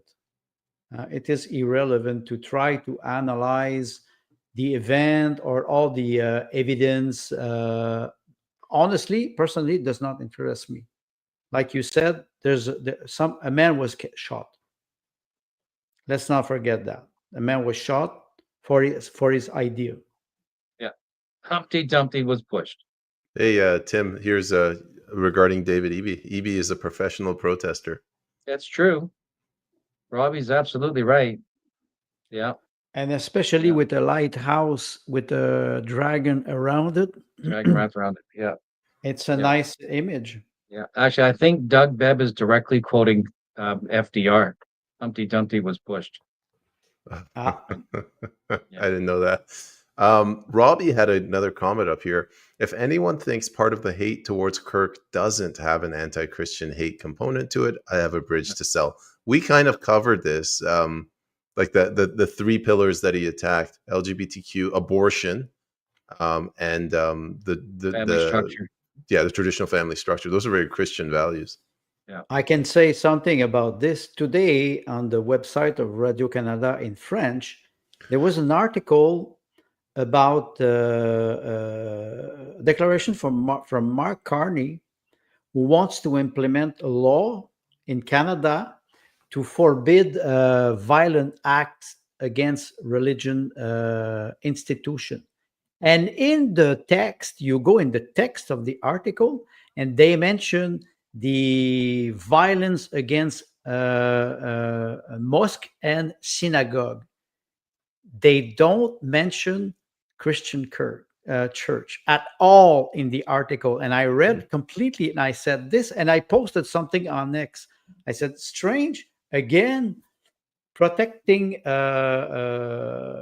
Muslim institution and Jewish institution, but not Christian. And it's not in the text, strangely. So I think Robbie Lighthouse Keeper is right. There's an anti-Christian war, actually. It is. And we see it everywhere. We have to recognize the situation, and we have to recognize the enemy who is fomenting the war. And when we will recognize the enemy, we will be able to define our strategy. I like to wind up Christians sometimes by asking them, based on the scriptures that they use to determine the end times, show me where America survives to the end times. Show me where Western Europe survives to the end times, because it doesn't. Well, don't Because forget one thing. because it doesn't. Do you refer to Apocalypse? All of it. Because Right, if you like, refer to right? Apocalypse, the Apocalypse also, the meaning of Apocalypse is revelation.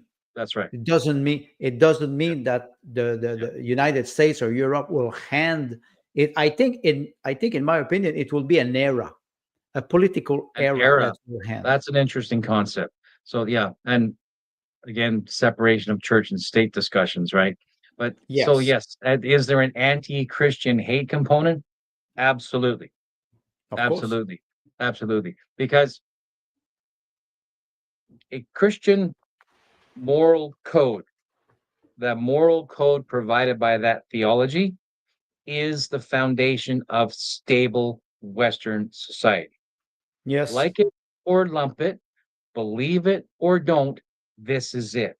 So when you see someone intentionally going after the moral heart of a nation's "this is how we treat each other" worldview, then you are intentionally trying to dismantle the nation. And this young man's effort through his own lifestyle and an effort to relate as equals to people who were his own contemporaries was a very Christian behavior, right? Not just, evangelical or a brand or, Hillsong or, right, but actual Christian behavior. Gandhi is quoted as saying, and it may not have been Gandhi and it may have been cooked up, but Gandhi is quoted as saying, "I like your Christ, I don't like your Christians." But as far as being Christ like is concerned, this young man was. And I'm getting a lot of comments. that alone puts a target on him. I'm getting a lot of comments on Christianity.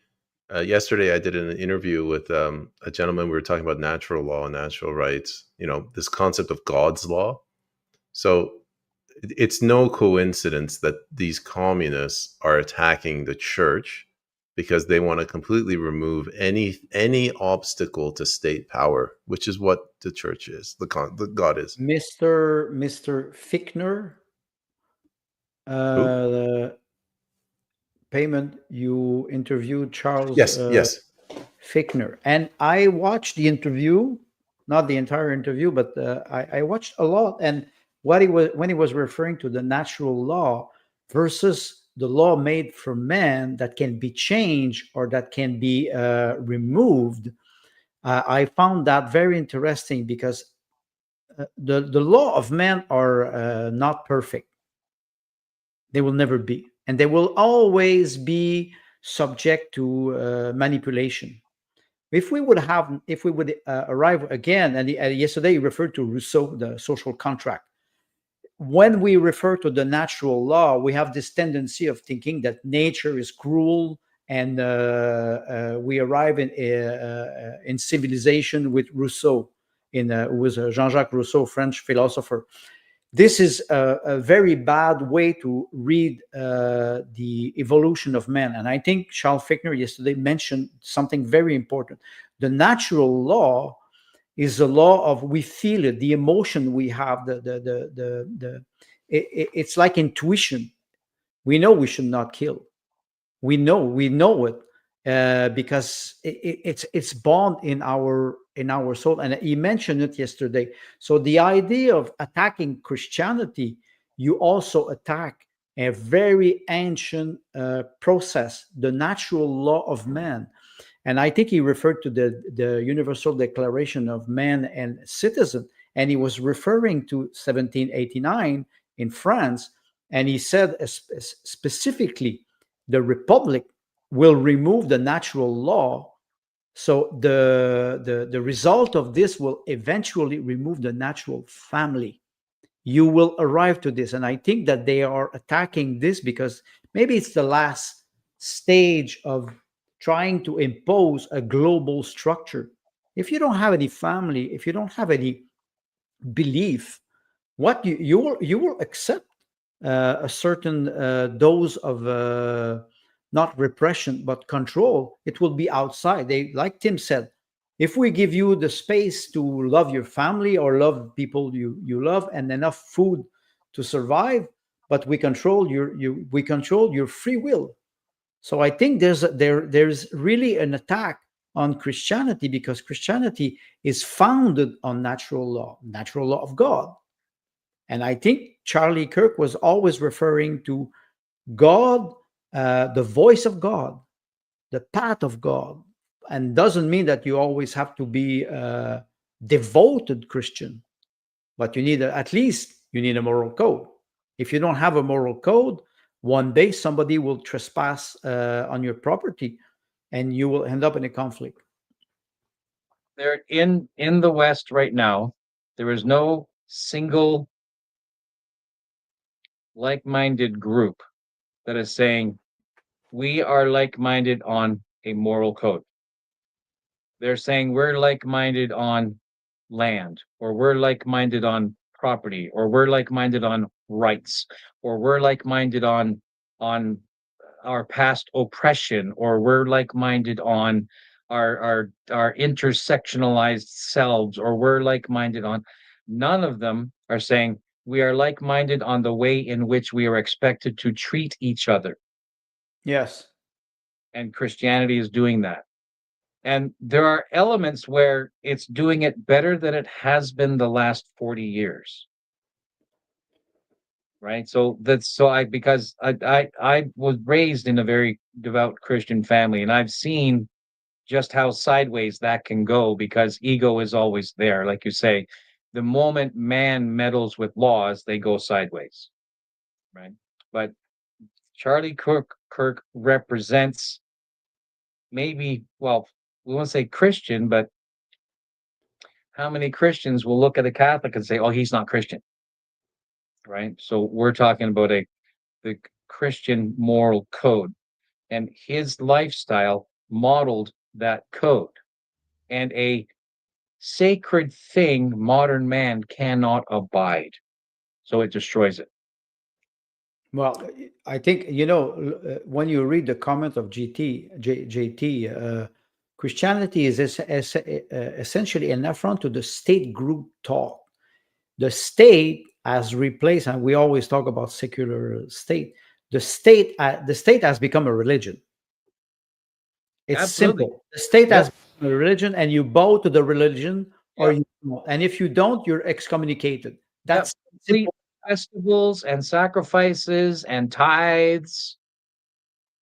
In Quebec now they want to pass a law to forbid prayers in the street, and again they always mention, now they target Islam, but I would say, let's say you have a procession in the street of Montreal with a cross because it's Easter, Good Friday. What they will do? A secular state cannot, a religion cannot tolerate another religion. The state does not tolerate another belief than the state. So I question this secular society, because I tell myself, what is above us? We're still very primitive, even in 2025, in our behavior. Like you mentioned, and as soon as you have a man who does the law, you'll go sideways. It's a natural behavior. I want to get to Wolf's. He puts a counter argument to what you're saying, but before to get that, Robbie says we are being replaced. Our culture replaced our Christianity, our Western culture. I'll let you guys comment if you like. But Wolf's comment: natural law does not have to rest on a divine persona. Insistence that it does is just a vector for interpreters of God to take power. Natural law is a firewalling process to sacralize authority outside of any leader's reach. Well, let me have this. Let me have this. Have at it. All right. That's an opinion. I disagree. Wolf, you're right. And the reason why I say you're right is because the interpretation of divine persona is what flavors everything else you said.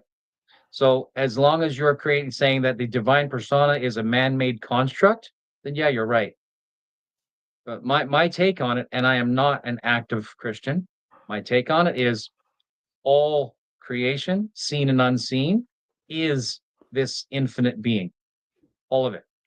All of it.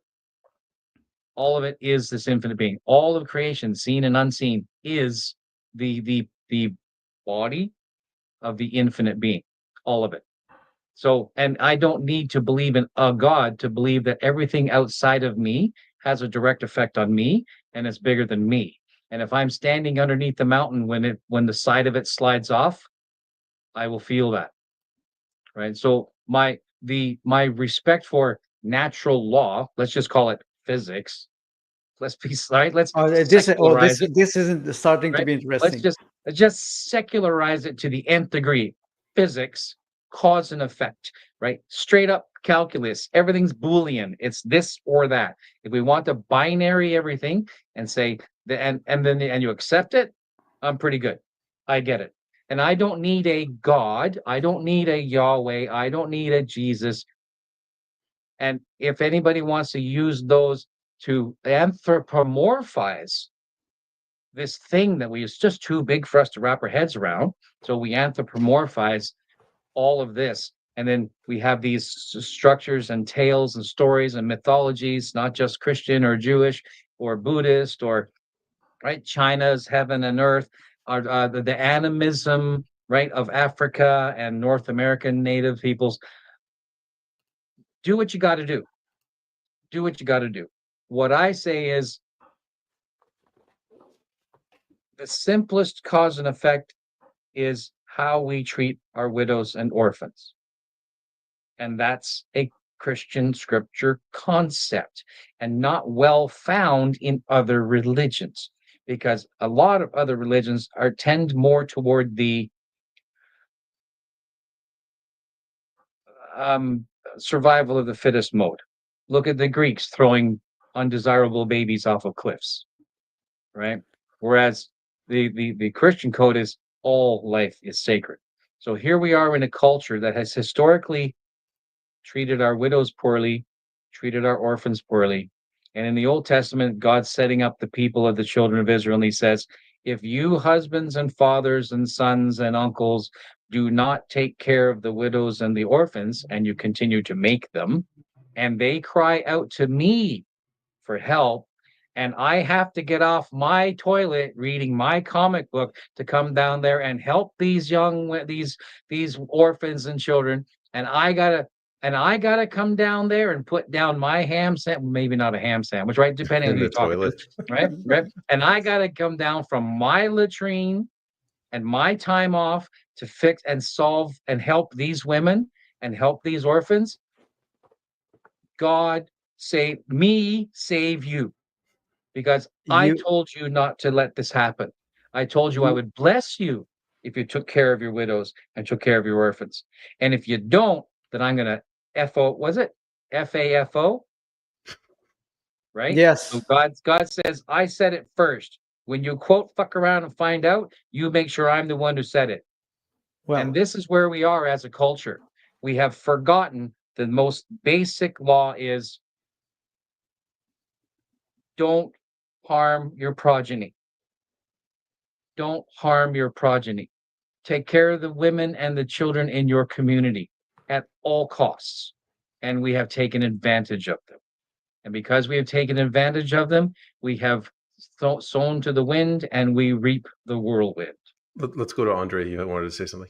we were talking while we were preparing the show Thursday night about reason and modesty, to be humble.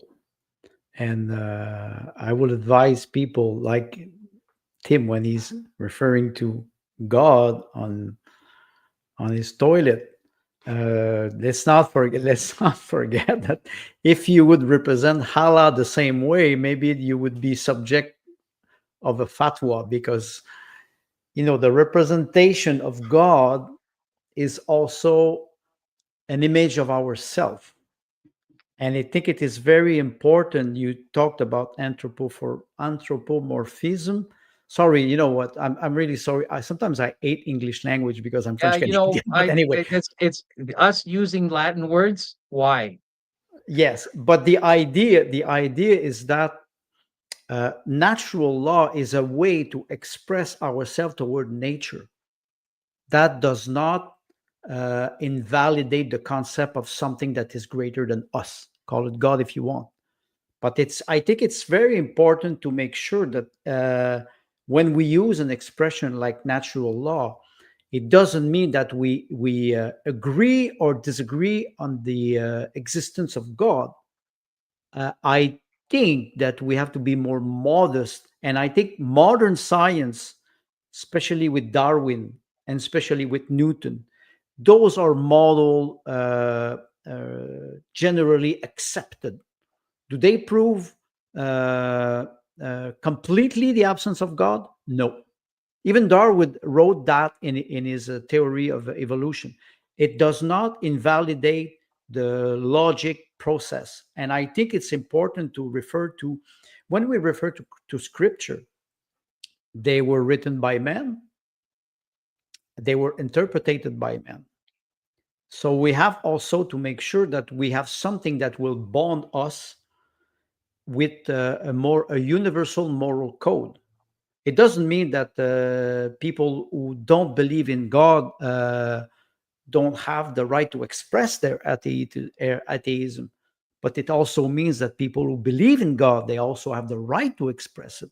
It goes both ways. You cannot permit to somebody to say God does not exist, and I affirm this. Okay, I will give the same right to people who will say, but I believe in God. Charlie Kirk was very devoted Christian, and he was always in every speech. There's always God, God. And I remember 20 years ago, my sister, one day I was referring to God, and she said, you're an atheist, Andre. You cannot use the word God. I said, I'm a writer. I will use all the words I want because you will not censor me toward language. Logos is how we express ourselves. And we have to be careful because sometimes logos can betray us. Words can betray us.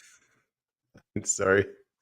The Tim bronze says rule. the golden rule, F around and find out. And Wolf says Yes, that's the yes. bronze rule, Bronze Tim. rule. Yeah. So So I have something that just came to me thanks to Andre. So I want to say something. Now's the point where I've vented my spleen. I want to say something clever. Charlie Kirk has reminded us that we have killed God. no, we say that we have killed God. We don't have any Charlie proof Kirk, because there's Charlie nobody. Kirk, There's Charlie Kirk, nobody. Because Char- there's no investigation, Andre. They There's there buried no was it. no investigation. investigation. There's Yeah. nobody. It's like the magic bullet of GFK. Sorry, We will go never ahead, Tim. know. Go We ahead, will Tim. never know. Charlie Kirk has reminded us that we have killed God. And I mean that with Nietzsche's actual effect, not just, right? The full context of the paragraph in which that small fragment is contained. Yeah. Yes, atheism is another religion.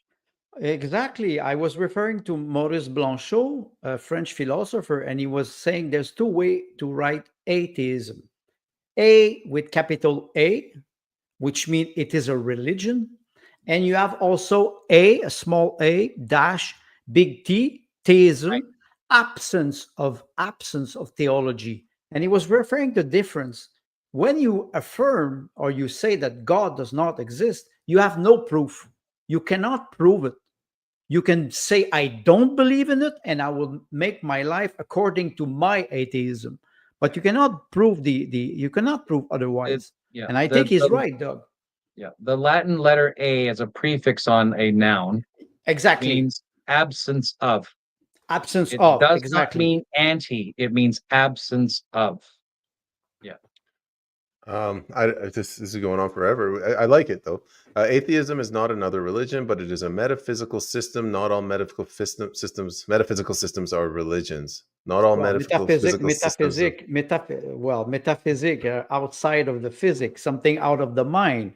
We have to, So, we can well, discuss about words, the vocabulary.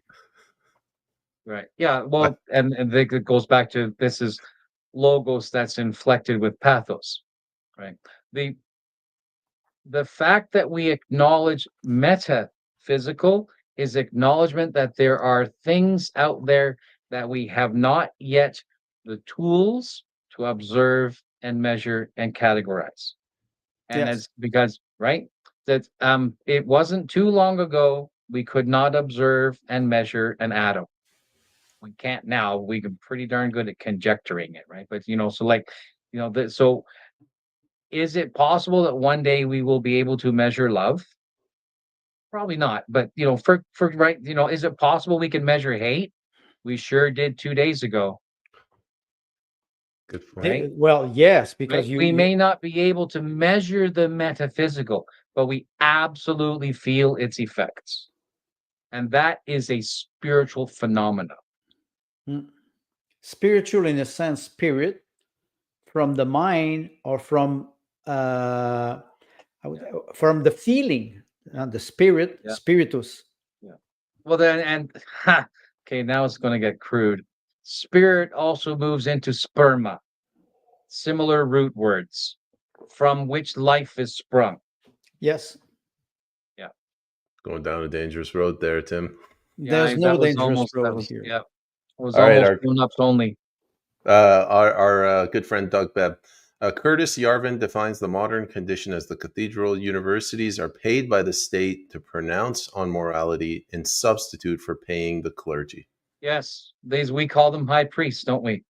They are the modern high priests. Yeah. Yeah. But maybe I would have a question. We talk about universities as cathedral. Are they really a place where you can worship something or somebody or an entity? Because let's talk about old cathedral in Middle Age.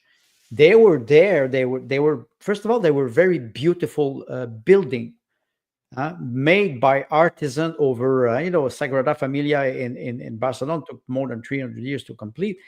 They were made by people who deeply believed in God or believed in something greater than them, and they were ready to dedicate their life in building it. Look at modern university today. First of all, they are ugly buildings. There's no architecture. There's no beauty in it. It's quite fascinating to compare the Soviet Union era with those buildings with modern architecture, which I think it is not modern. There's Well, that's nothing beautiful in it. There's nothing that appeals to the eye, that calms the soul or calms yourself when you arrive in those buildings. Those buildings are square with glass, with steel, without any emotion, without you have no details your eyes can have a grip on. You go in a big cathedral, everywhere you have icon representation, sculpture, and you can just sit there and you can just, even if you're an atheist, you go in a building, a church or a big cathedral, a beautiful cathedral, and you go there and you will feel at peace.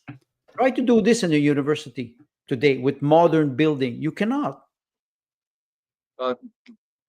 the cathedral is the right word there, right? So cathedral is the right word because it's something bigger than you, right? The Something government. bigger, right? Well, no, that the university or an act. The Chrystia word Freeland. cathedral. The word cathedral is in your mind. You think of the Paris structures, the German structures, the great Italian structures, right? The Spanish Exactly. structures that took Exactly. hundreds and hundreds of years, and you're in them, and you are transported to another a space that is much grander than your little tiny worldview. And I think what has happened over time, and I'm going to go on a little bit of a trip.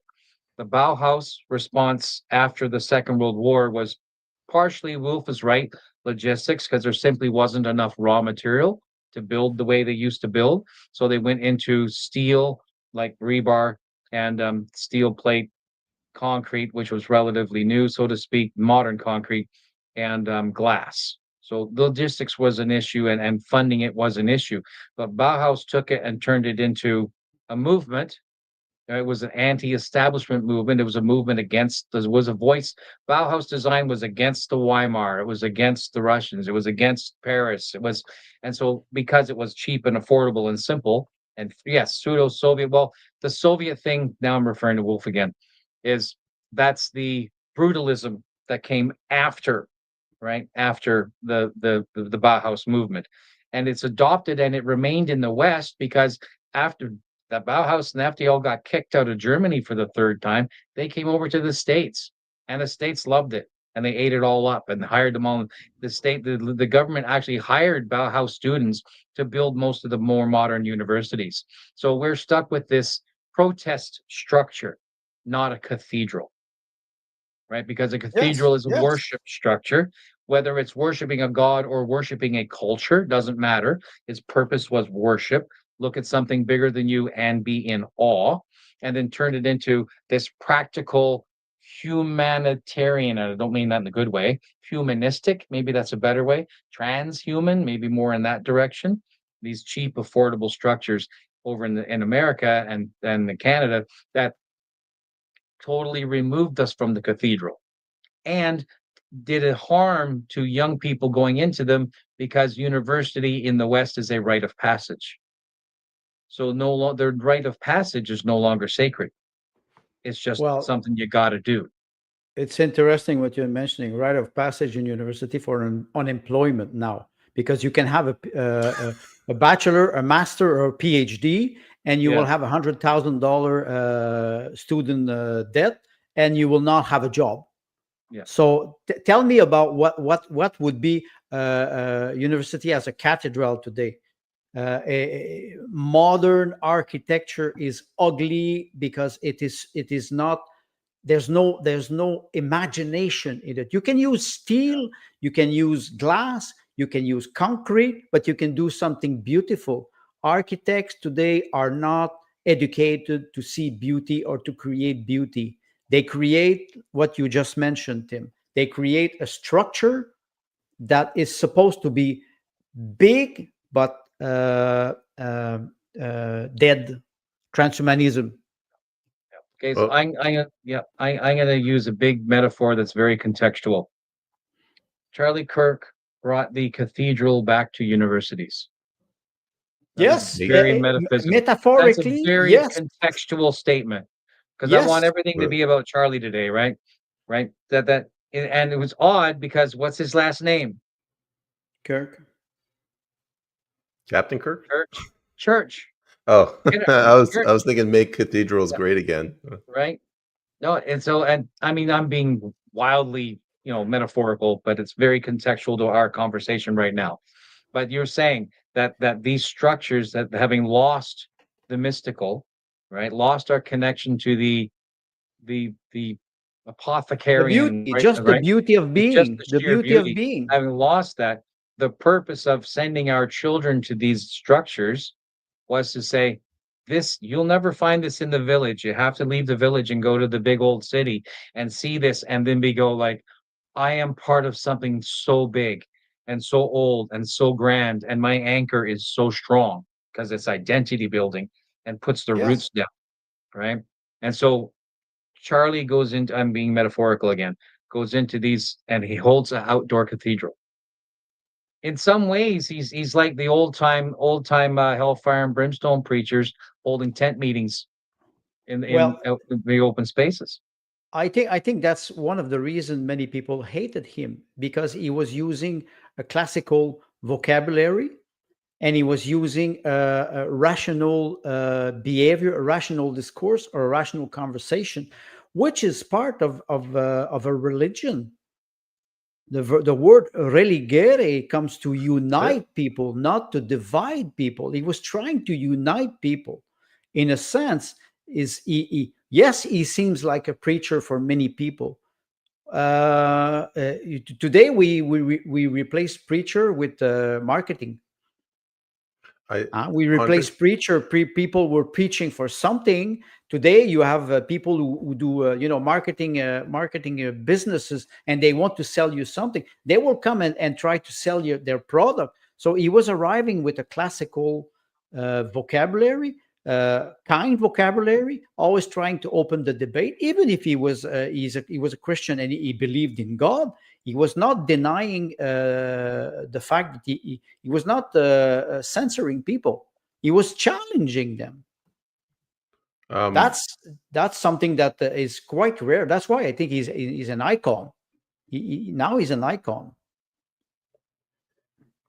I was going to say, it's also a class thing. He never went to college. He's technically just a high school education. He's smarter than all of these professors and students. Well, it's incredible. And okay, you can say, okay, university degree is not a guarantee of intelligence. You have some people who never went to college and they are very clever. Why? Because they don't scroll and they read. Do you read books? Okay, if you start to read, for example, Nietzsche, and you read all the books of Nietzsche, it will take you 20 years to understand his way of thinking. But if you go to university and you have a good teacher who opens your mind to him, maybe it will go faster. That's why we have institutions like university, college, because we want people who have knowledge to transfer it, to help people think, create, imagine. University today are not like that. They're not like that. It's the model of industrialization. You create entities that will always think the same way. It's supposed to be a place where you have critical thinking. Is it today like this? It's an interesting concept or parallel when we want our children to go to university, but we don't want them to become a plumber, even though the plumber will give them an actual apprenticeship and actually train them and actually teach them to become self-sufficient without relying on the state. Because my sole purpose, and I went to private college, but let's say I went to post-secondary, specifically to get my sheepskin so that I would qualify to be approved for jobs in the state. Right? So we are literally throwing our children at the feet of the state, saying, "Please accept my child. We will make the appropriate sacrifices. Mark my child for work in the state." Whereas if we were more an apprenticeship role, right? The child goes to an apprentice, learns the craft, learns from a mentor, but that's outside the control of the state, isn't it? Reasonably. Well, of course, and I would Reasonably. say they're more independent. And today, the concept that you send your children to university because you want them to have a better life. I'm sorry, a plumber today, when he finishes high school or technical school, he makes $75,000 per year the first year. So I'm sorry, call a plumber today and he will charge you $150 just to come and diagnose the problem. Try this with somebody who has a PhD and try to find a job. It's funny today to see that a lot of young generation now, they are stuck with their student debt and they're stuck with unemployment. So don't tell me that university today is a solution. It's a solution for a certain category of people who wants to develop their intellectual abilities. But you still need plumbers, you still need electrician, you still need truck driver, you still need a clerk. It's, we have this tendency of trying to push something. You push children, for example, you say to your child, you will go to university, and you realize that the child doesn't want to go. He wants to be a farmer. It doesn't mean that he's stupid, because maybe farming needs a lot of knowledge. So instead of trying to focus on one solution, I think Charlie Kirk was bringing something to university, maybe faith, but not only that, critical thinking. You're there in a college and university. You're supposed to be there to learn to think, challenge. Even if you don't like the university, you can challenge the authority. Yes, Jesus was a carpenter. No, he was not. He was. He was not. He was among a class of tradesmen that could do just about anything they put a tool to. Well, that's very different from the specialization we have in modern world, because you think about scientists in 14th, 15th century. They were philosopher, they were biologists, they were they had general knowledge, what we lost today. So that gives us even more motivation as fathers and uncles and grandfathers to say to your child, I don't just want you to learn this. I want you to learn all the things because you can. Yes. Because you can. And our culture, through the secondary, post-secondary education, has taught us you're going to become this one thing, and this is the one thing you're going to do. Now, granted, you're going to do it so well, you're going to become a specialist, but you'll be 45 before you get any tenure anywhere and get any proper respect, right? As opposed to learn all the things. And don't Just forget learn all one the thing. Don't forget one thing. You have 2 PhD. It is Saturday night at 2:00 in the morning, and the toilet is clogged. What do? You need general culture. You cannot just have many diploma, because you need to rely on other people. That's the concept of a community. Yeah. Let's go to one final question. It's from Wolf. I mean, we said we wouldn't go there, but he's asking the question. Payment and Pals, did you see the speculative tweets on the shooter being in the audience, Kirk's right, and making use of a cell phone sized firearm? I'll answer this first. My position is I suck at speculating. I don't know. I'm just going to wait for the information to come out. Me personally, I saw some clip. They don't interest me at all. I have no interest in this because it's like or the event. I think I prefer to stay on the philosophical and the historical perspective, and leave this to people who will analyze the situation. I don't deny that there's a political component. I don't deny it. But honestly, personally, it does not interest me. And in the future, we may come back to this. And I know that there are a lot of other podcasters out there web slinging their conspiracy theories, their conjectures, and their screenshots, and etc. Let them have their day. Today, we just wanted to talk about Charlie and Iryna, and remember that they were human too. And to remember that this is a tragedy, because we have become desensitized, and we want to avoid the sensationalism of it all and to be human again. Well put. I just wanted to end it by bringing this back up.